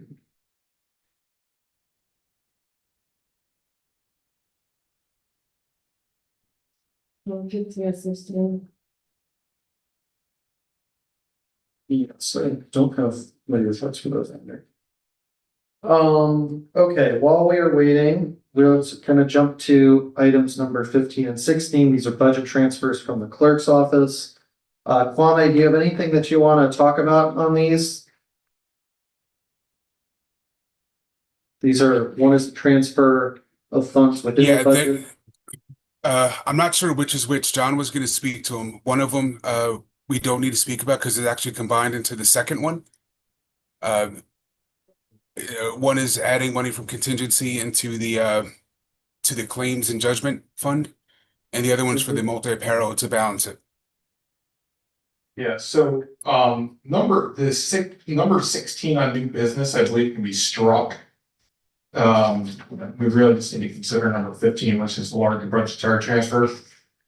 Okay, we were just jumping around. Sure. We only decided to do that as soon as you walked in the door, so. And that needs a committee report as well, so. Number we'll 15, Start yeah. at 15. Okay, so our committee report reads for this one, for Bartek, adding $10,000 to the general materials and supplies to support stabilization and security work for properties acquired via Article 11 foreclosure proceedings. This is from contingency to account A1-1364-485. The estimated financial impact is $10,000. Can I get a motion? Motion. Motion by Majority Leader Hirsch, seconded by Alderman Pasty. Any further discussion?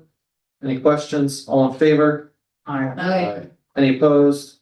Passes unanimously. Thank you, Bartek. Thank you. And thank you, DPW. Okay, now, since we started, let's quickly jump to item 15. That is the budget transfer from the clerk's office regarding from contingency, from office supplies, from service contracts to multi-peril liability judgment claims. And minor office equipment and service contracts. John, if you want to explain the financial impacts. The financial impact of the $185,000. The first line item, the multi-peril liability. I looked at that account. We had a year-over-year increase in our general insurance, so it's our property insurance, it's our liability insurance. At the time the budget is completed, the city doesn't have the new rates for the following year. We run on a July to June year end, so we know what the second half of the year is, the first half of the year, following year is going to be, but we don't know what the July to December portion is gonna be, so there was a spike again this year. So that's that part of the budgetary transfers that cover the increase that goes above and beyond what was budgeted for the liability property insurance coverage. And the second part is simply due to, I mean, you see the claim invoices that come in, we have to pay our deductible, and that's, you know, those amounts vary significantly from year to year. You know, we did transfer into that account monies for the bike plan settlements. But there wasn't a lot in it. There wasn't a lot in that account to begin with. So, you know, this is probably the first of several, at least another, request to draw money from contingency for that account. I would expect. Any questions, Sarah? So did our liability and property insurance expense diminish as a result of taking down the pipe?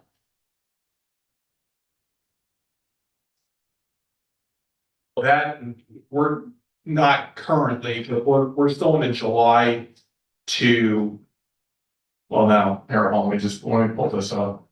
No, it did. I mean, overall, I don't have a breakdown of what the cost is by item. It's not broken down that way. But our year over year, our multi-peril liability cost increased, and here's like the 3-year. It was at 1,277,000 in 24. It went up to 1,543,000 last year. It's up to 1,643,000 this year.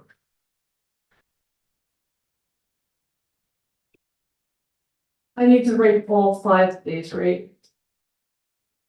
No, it's one committee report. Yeah, I know, but you want all of the different lines. I mean, I think you can say as per attached, right? And then just have I can give you a total of the budgetary transfer. Is 185,000 total? Well, there's 185 plus these other 3 small items, right? Okay, I think. Let's see if that's good enough. As per attached, yeah, as long as we have the financial impact of 185.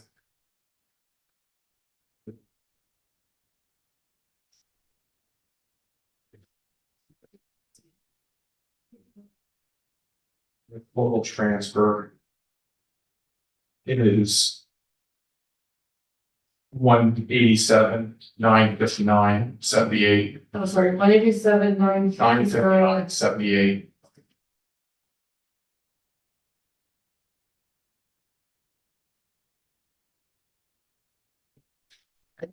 It's great. It'll be budget transfers. We've already calculated it's just one and being. And the financial impact is 185,000. June. Yeah. And we have the same carrier till the end. Well, we still have Nymer is our Okay. overall agent. So that none of that's changed. And the carrier. I would have to look at let me just look. Then you your hand up. No, just, Stretching. yeah, probably.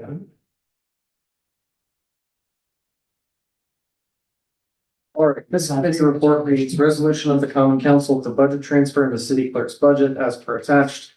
Estimated financial impact is $187,959.78. Can I get a motion? Motion by Alderman Pasty, seconded by Alderman Fogg. Any further questions, discussion? Carol's question, I'll have to research and get back to you. Everything's paid to our agent, so the invoices are payable to Marshall Sterling. I would have to pull that invoice to see, just compare carrier to carrier, so I'll make a note to look that up. All right, all in favor? Aye. Aye. Any opposed?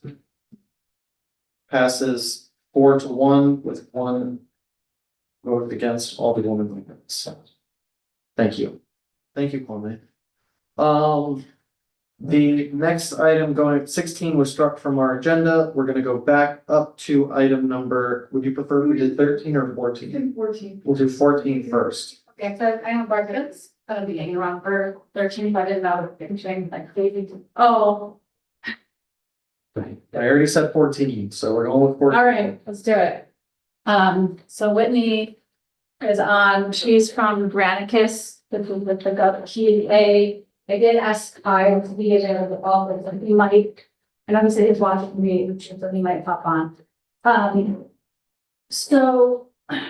As part of my, coming on board as new corporate counsel, one of the projects that I have taken on is assisting with IEC to find a public records management solution for the city of Kingston.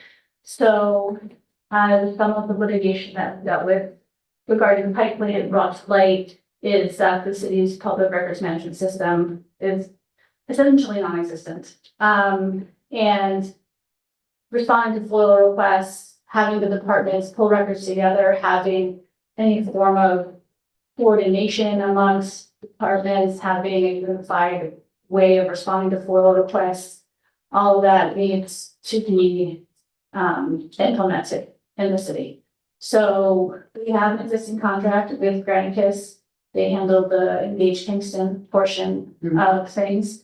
When I, in my prior career as a FOIL attorney, was working with GovQA to develop a program for the state of New York for all the state agencies across. So I'm somewhat familiar with their how they operate. So I was excited to see that the city was already engaged with Granicus, and we can use our existing contract and get some savings for the city if we were to engage with them with their GovQA system. So for those of you not familiar with any records management system, whether it's GovQA or some other one, and we can speak to some of this if you have more granular questions, but it creates a central system for responding to FOIL, but also records management in general. So for the public, you're going to create a much better interface between the public and the city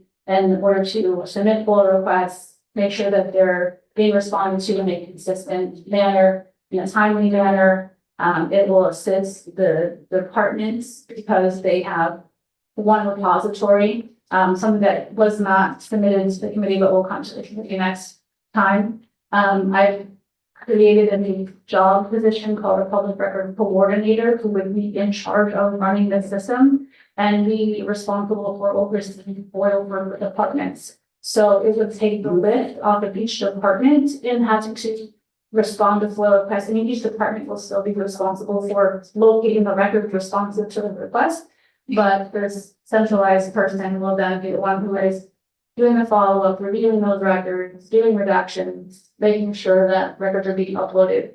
But we also have other proactive forms of disclosure through GovQA. So records we know people are always asking for, we can create systems on our websites that say, for these records, please click this button and they're there.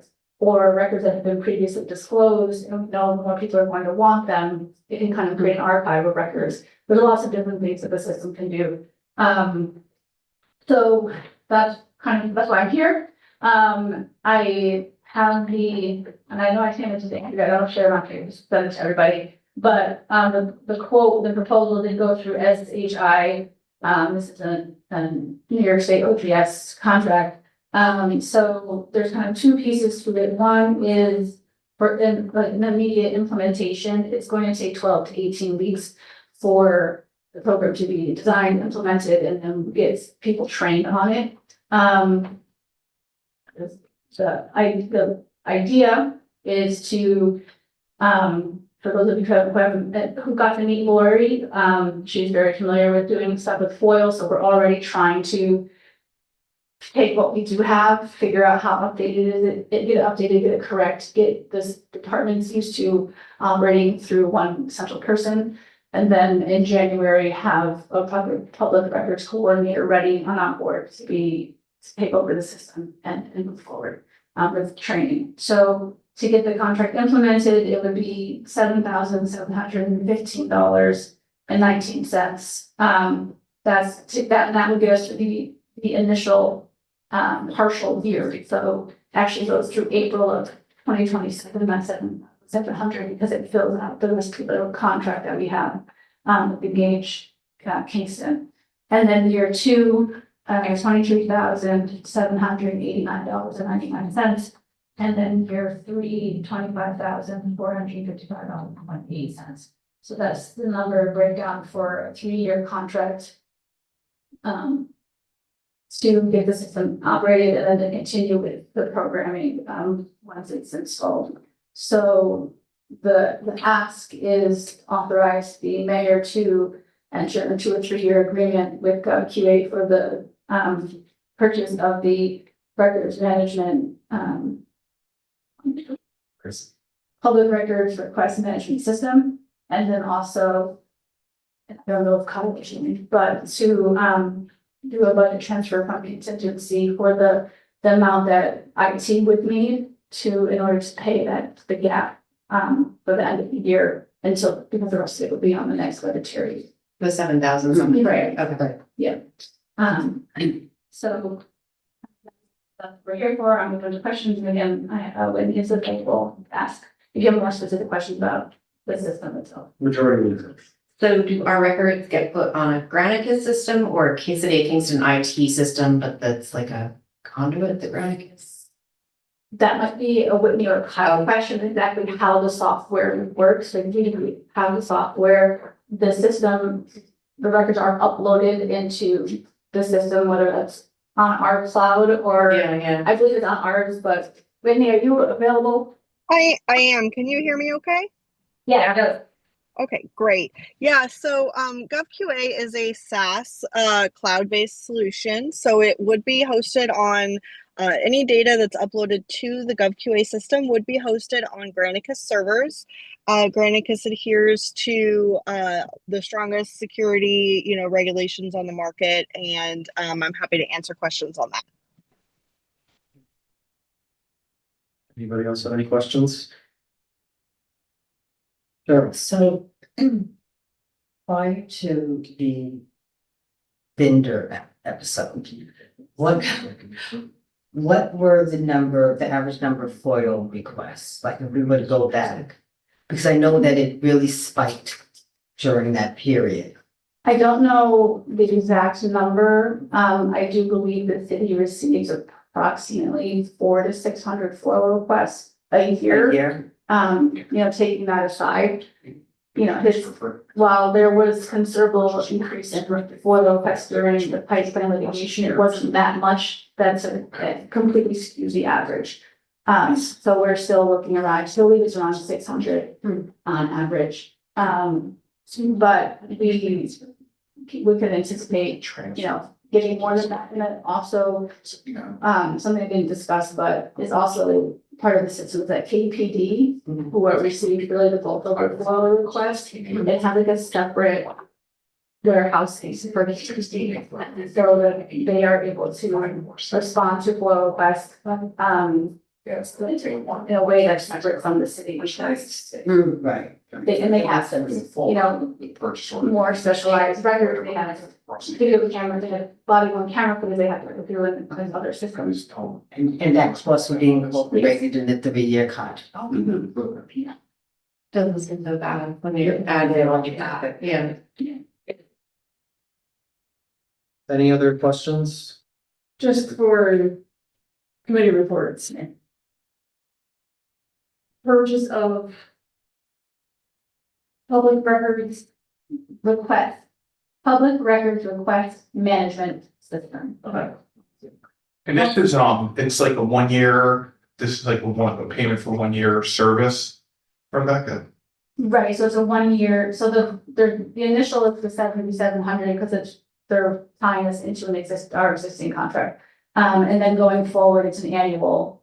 Okay, so what do you have the information, or like, is it 7,700, it covers from when to when?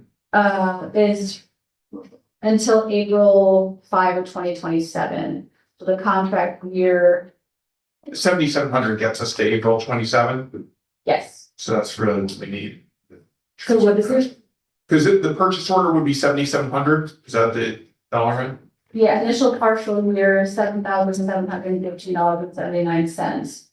And that would get us through into next year, and then we'll have a new purchase order next year for. Correct, Next and then year. the contract year run April to April. Okay, Can you give me that number again? But isn't this to give the mayor the authority to enter into a 3-year contract? And we need the budget transfer for IT. Right. For them to. I'm doing 2 committee reports. Oh, okay, I'm sorry. So can you give me that number again?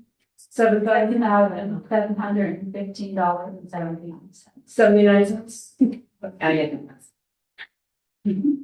So did this go out for RFP or? It did not, and this is where I was hoping that Kyle was on, because I'm like, I'm new to city government and how all this operates, but I did check, with Bailey, and no RFP or procurement is necessary. We are doing a New York State OGS contract, that's gone through it.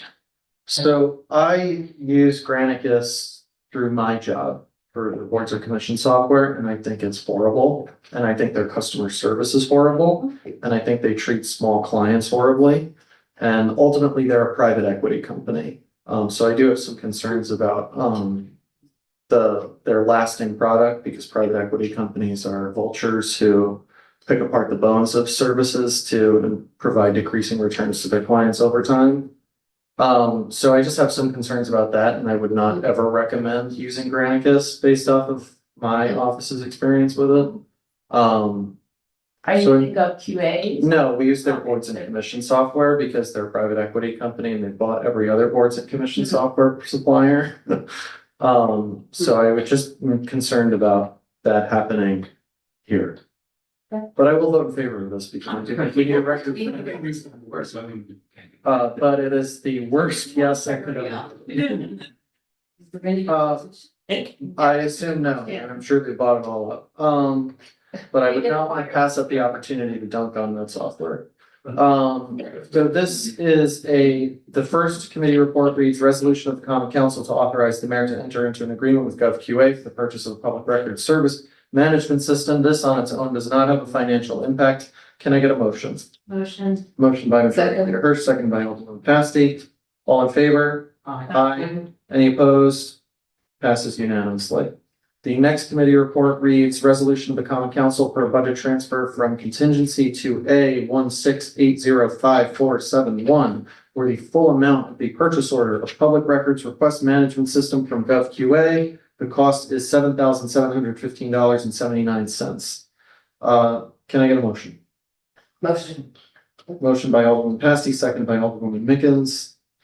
Any further discussion, questions? All in favor? Aye. Any opposed? Passes unanimously. Kyle, you got perfect timing. You just can't. Yeah, sorry, I was just jumping on. I guess my YouTube is delayed by 30 seconds. So it took me a minute when I heard it was being called for again. I know you just passed it, but if you had any questions, I could try to answer something specific. But the OGS question versus RFP, this is like a professional service, software as a service, so we really don't need to if we're picking it from OGS. Thank you. All right, the next item on our agenda is item. Thank you, Whitney. 13, update on eminent domain proceedings from our corporation counsel, and I am going to ask that we go into attorney-client session once again. City staff can remain. Get your stops in. I just think it's their bills. Wanna get the door and all that stuff? Yeah.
I know. Yeah, it's my desk. Sorry, let's just do it yes and no. All right, we have returned from attorney-client session. We have taken no votes. The next item on the agenda is a tax stabilization reserve fund introduced by me. This is a proposal that John sent out earlier today. My original intention for this was to use the unexpected state aid, the amount of $692,000 to offset any potential tax increases next year. John did enlighten me to a part of the law that I forgot about, which is that it's subject to a permissive referendum. So I don't think we could actually use it in time for this, this budget cycle. However, I did receive some advice from some other financial analysts, that said that we could always assign this amount of money to use in the 2027 budget to offset the tax increases. So I do think a tax stabilization fund is ultimately something that we should pursue in the future. But it is not necessarily the most appropriate thing to be doing when we're already increasing taxes. It's, in my opinion, stuff to use for a surplus. So tonight I wouldn't ask that we pass anything on a tax stabilization fund, but I would ask that everybody look at it and think about it for next year. Because again, it's something that the voters would ultimately have to approve, even if we do. But I think we should be considering using that state money to assign it for, to offset a tax increase this year, which is what the original intention of the tax stabilization fund was. Would that require a committee report, or is that just something that we talk about and make clear to you and to the mayor that that's what we want the money to be used for? Yeah, I mean, ultimately, that might be more for council question, whether or not there would be a binding there. You can, suggest the mayor include that. I'll give you maybe just some pros and cons of what I see. So like, for example, we use $1.4 million of fund balance to balance the 26 budget. For argument's sake, say that the budget requires, the mayor decides to use the same number to balance the budget for the 27 budget, 1.4 million. If you add a $600,000 to that, you make the appropriation 2 million to lower what the otherwise tax increase may be. The only thing I would remind you is keep in mind that you need to use the same 2 million the following year for the 28 budget. Otherwise, you'll be increasing taxes by the reduction of the appropriation fund balance. So for an example, if you use 2 million to balance the 27 budget, but now you don't have that extra money to balance the 28 budget, and you only want to use 1.4 million again, you have to raise taxes by 600,000. So there's a little bit of a soft trap there by doing that. In the outline, that's why we try to bring the appropriation of fund balances down, because you have to use the same number the following year to, otherwise, because if you want to lower it, you're raising taxes by the difference, right? So, so I know the mayor struggled to get the appropriation of fund balance down from the 25 budget to the 26 budget. So it was a little painful getting there. So I would just caution you that, if you do appropriate it, that you have to find the same amount of fund balance to balance the 28 budget. Otherwise, it's going to pressure the taxes.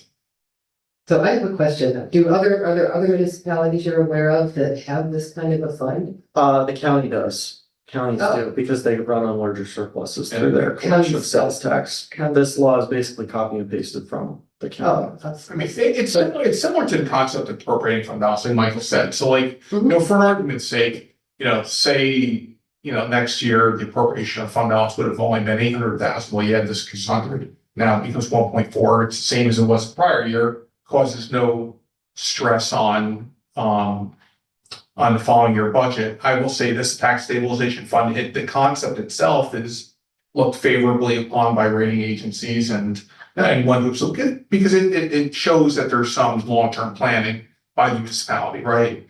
That you're trying to put some reserves aside to offset future tax increases. So, you know, I completely agree with the concept of establishing a tax stabilization reserve. I think when it comes to funding it, there should be some conversations about, you know, the amounts and the impacts. That makes sense. And part of the advantage that we talked about last week or whenever that was that a restricted reserve fund requires a vote of the council to expend. So that's the other advantage of it. So I don't think we need to take any action on it tonight. There's no pressing need anymore because of the permissive referendum. Thank you. And yeah, we'll bring it back probably at a future date. But I just wanted to keep it in everybody's mind that there are opportunities there for us to cushion some of the tax increases that we have, and I really would prefer if this money was used to offset, especially a tax increase now that we just approved the PBA contract. That's going to be a pretty substantial increase on its own. That may come as a shock to some of our constituents. All right, thank you all for humoring me on that. Thank you for bringing it. So the next item of old business is, it's labeled as new housing tax exemption, but this is the 457A affordable housing tax exemption. I would direct all of us to the work that Alderwoman Mickens put together in the last couple of weeks to gather information on it that answered most of my questions about it. Does anybody have any existing questions for Assessor Baker that he is here? Has made himself available to us. I don't have a question, but I want to mention that the county didn't pass it, right? Yeah, the county will pass it on Tuesday. Okay, so. Yes, they had their public hearing last month. A couple of housing providers that Terrell has previously referenced, I believe, spoke at it in favor of the hearing. What percent did they choose? I'm sorry? What percent is in their current proposal? 50. 50 also. So we would match the counties under the ceremonies. Yeah, my only question was really why we settled on 50, or why the state or the county settled on 50%. If there was just the opportunity to go lower. It was 50 to 75. It's a 25 to 75 is what the law, that was the fifty is just. In the conversations I've had with the county, it was based on what seemed fair. I see. And honestly, we went right down the middle.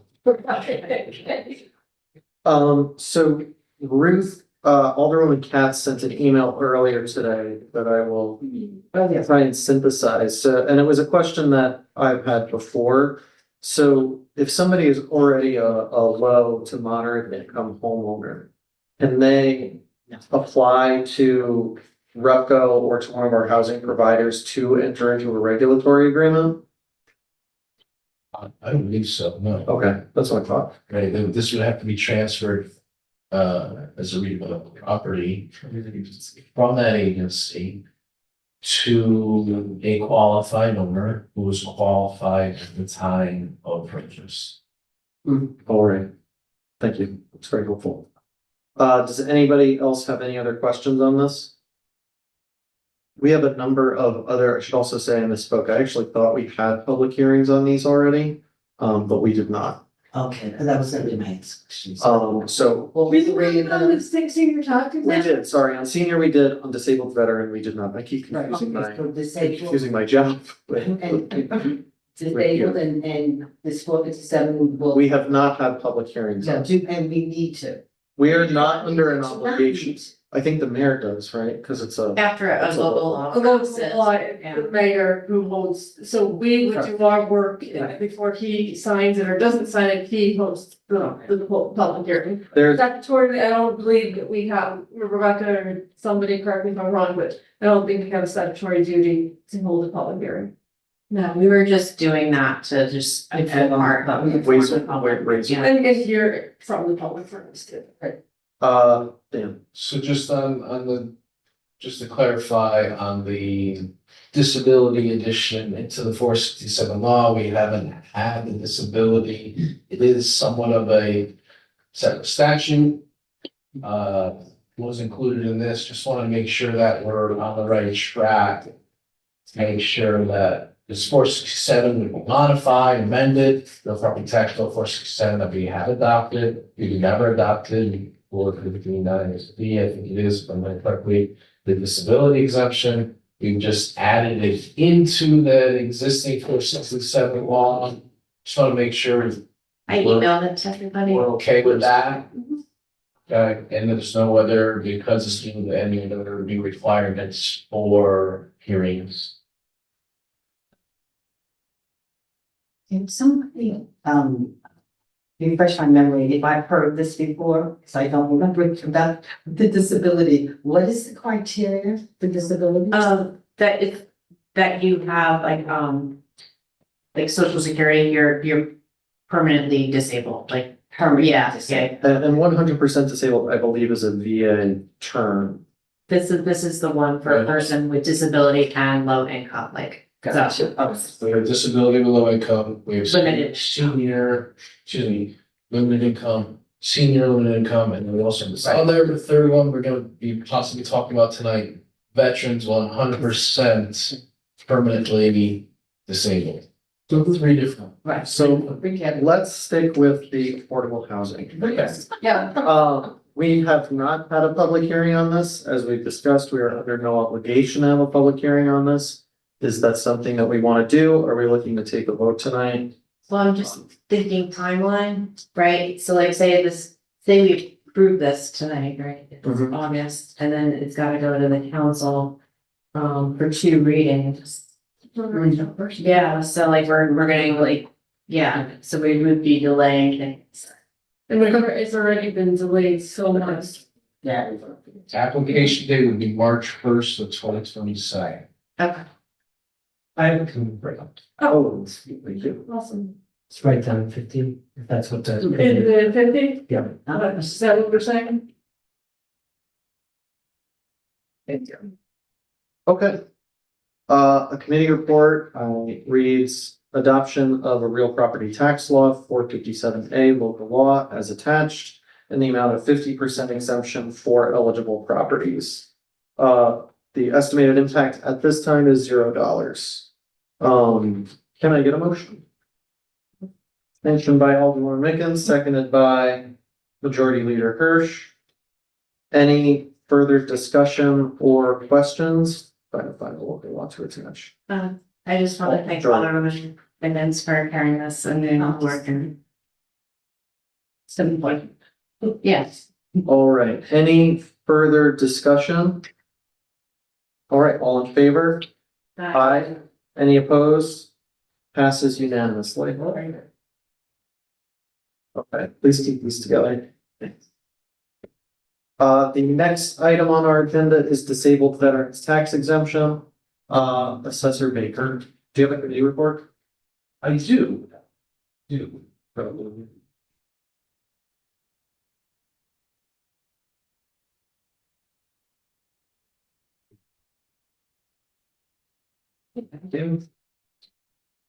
So over the past, I think it's like 6 months, there's been plenty of confusion over this exemption. Once thought it was a local option, then it was thought it was mandatory. Now with the new interpretation, it is perceived to be a local option. I can read you my guidance on that. This is for permanently and totally disabled veterans under 458A. Okay, so we modifying our current existing 458 real property tax adoption. This just doesn't qualify if you have 100% rating. You aren't necessarily qualifying for this 100% exemption. You also have to be 100% disabled and permanently and totally disabled classification that we can receive that information from the applicant and or verification from Veterans Authority Administration. So made this option available to you to see if you're looking to pass it. I don't necessarily think there's going to be a large amount, maybe in total a couple handfuls of veterans. We do have. Can you give us a number? Yeah. Wasn't that? You said you were gonna get like Yeah, six, and those are, like 7 to 8. those are my.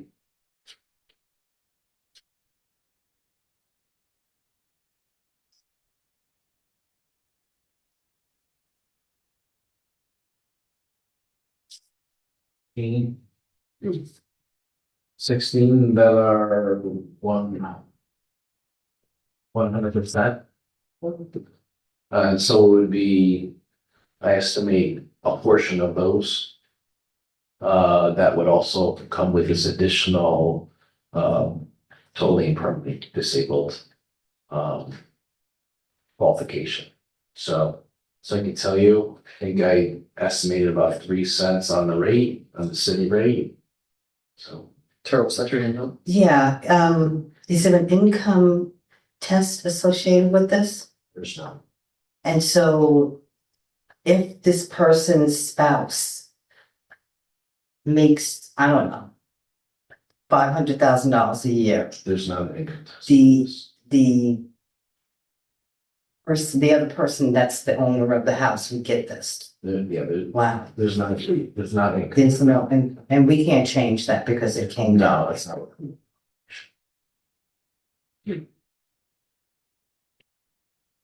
Any other questions for Assessor Baker? Okay, I will read the committee report and we'll have somebody says otherwise.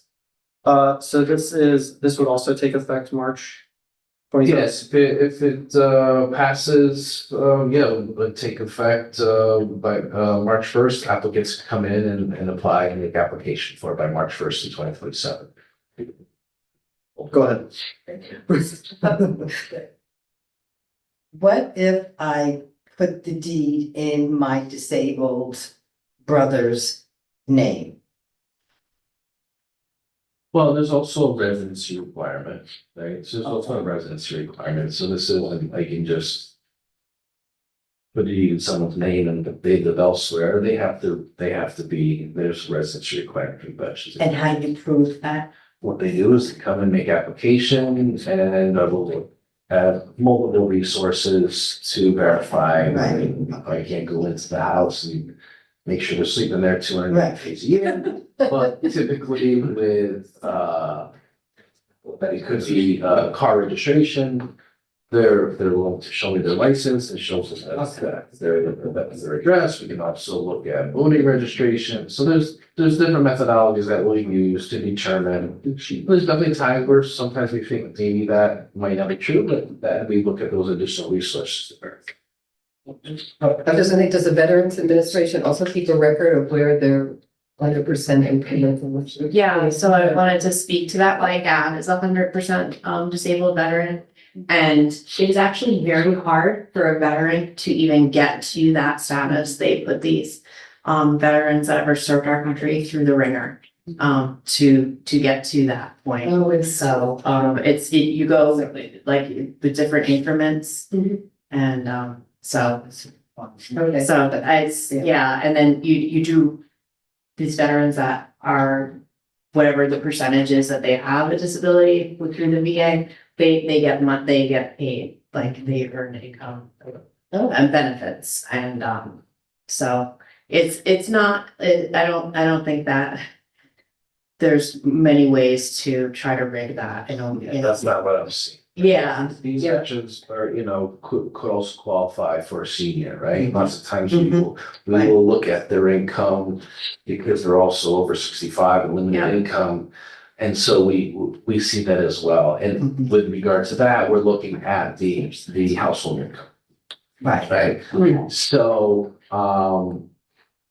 I can say anecdotally, I don't commonly see that situation. And if they do, they're having that veterans exemption, they've earned that veterans exemption. And, of the very few that have 100% rating, there's gonna be even more limited amount that are gonna have the permanent and totally disabled attribute. Is this for only primary residence or all property?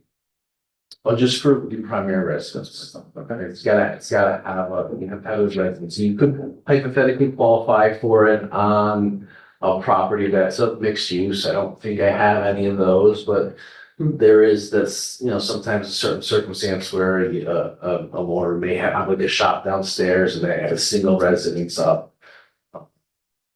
So, yeah, it's not common.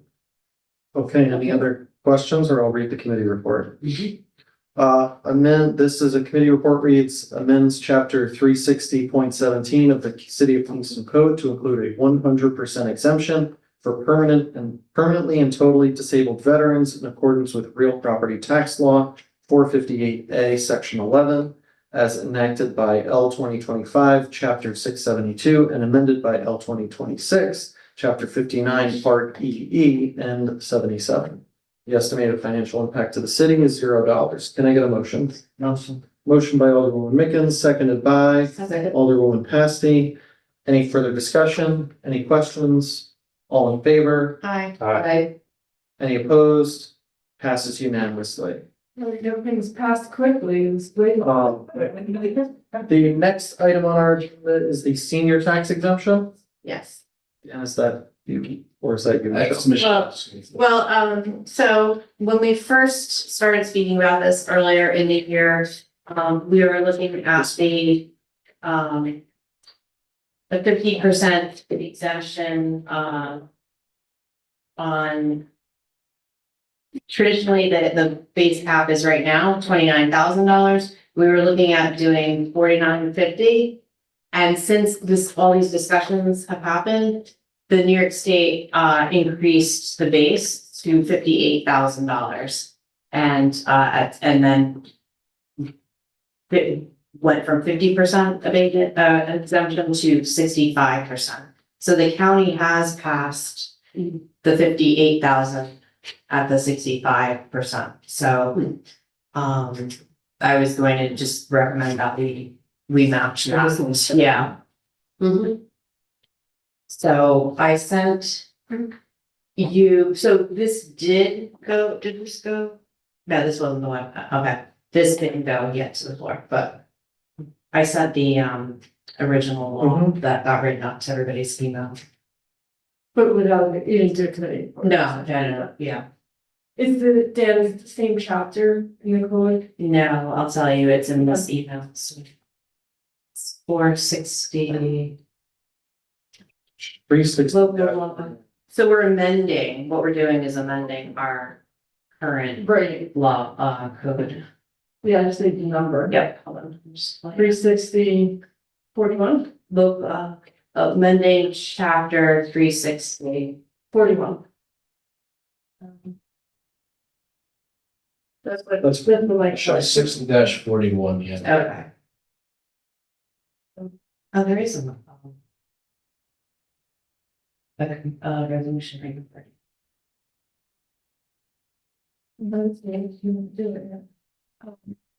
Matt had written. Oh, select.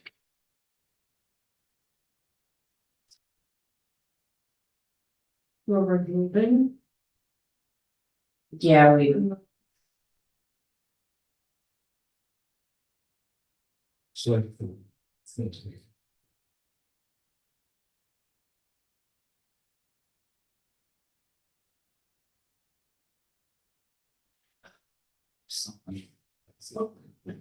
There's one more item on the agenda.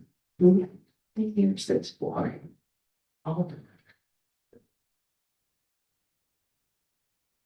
There's gonna be 3 additional lines on the sliding scale. To match the county, I attached the county one too, so we could just.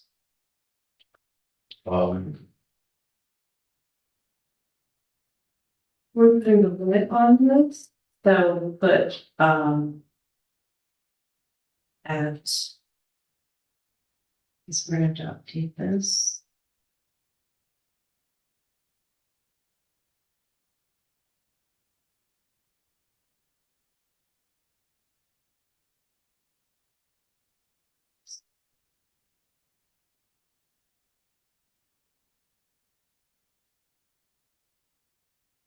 So,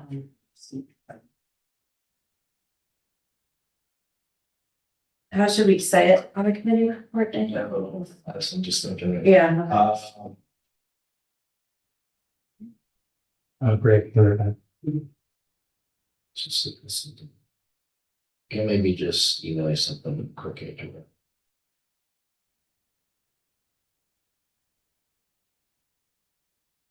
You want them the next item?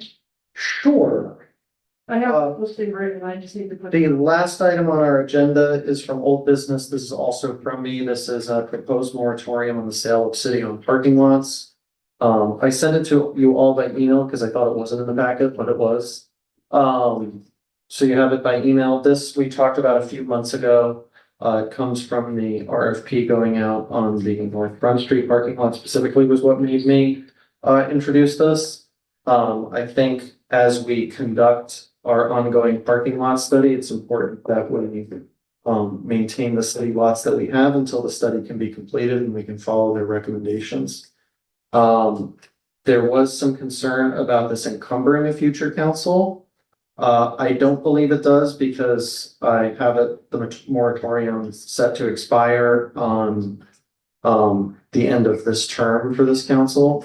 And it would also take a vote of 6 votes to dissolve this moratorium, which is also the amount of votes it would take to sell city property.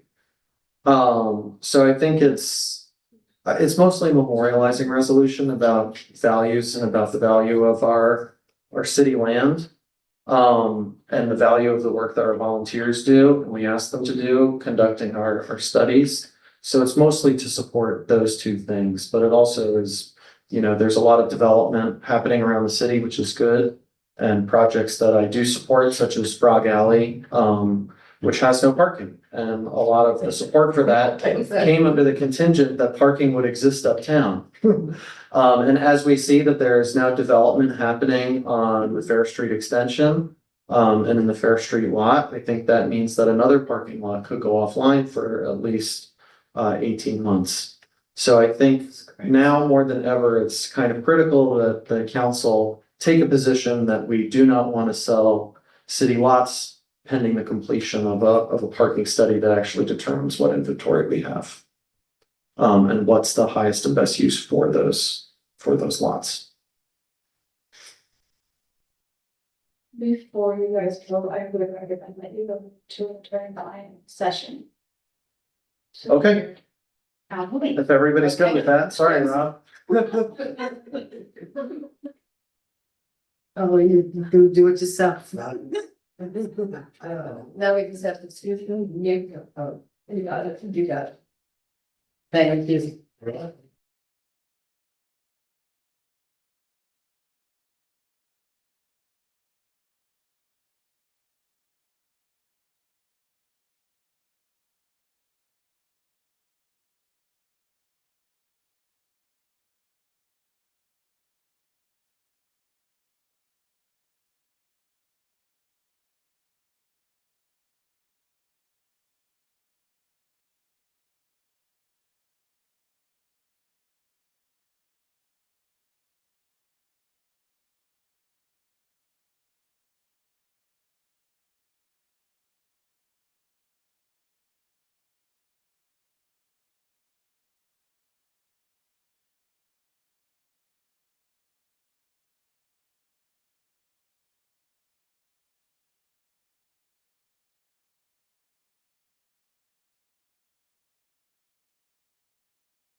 Marissa, myself, and we're with. All right, we're back on. And Mike Warren from that. Oh, my hand came in. We're back on. We took no votes and we're back on the senior tax exemption. That's what she said. We are not gonna move forward, tonight on the parking lot moratorium pending questions for our legal counsel. So we are now back to the senior tax exemption. And we have a committee report that reads a resolution of the Common Council to amend chapter 360-41 of the City of Kingston Code to remove Article 8, Senior Citizens Tax Exemption, and replace it with a new Article 8, Senior Citizens Tax Exemption, an exemption for disabled persons with limited income restrictions as per attached. Can I get a motion? Motion by Alderman Mickens, seconded by Alderman Flog. Any discussion, questions?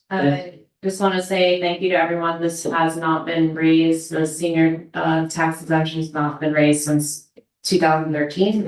And this is brand new to have the persons with disability and limited exemption for that. So yes, and I think our seniors deserve this. It's becoming really untenable in our community and crisis.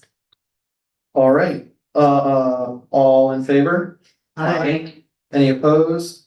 Passes unanimously. That concludes our business for this evening. Thank you, everybody, for your work and for sticking around and being active participants in this finance committee. Can I get a motion to adjourn? Motion. All right, thank you. Thank you, Kwame. Thank you, Kwame. All these. You got it, guys.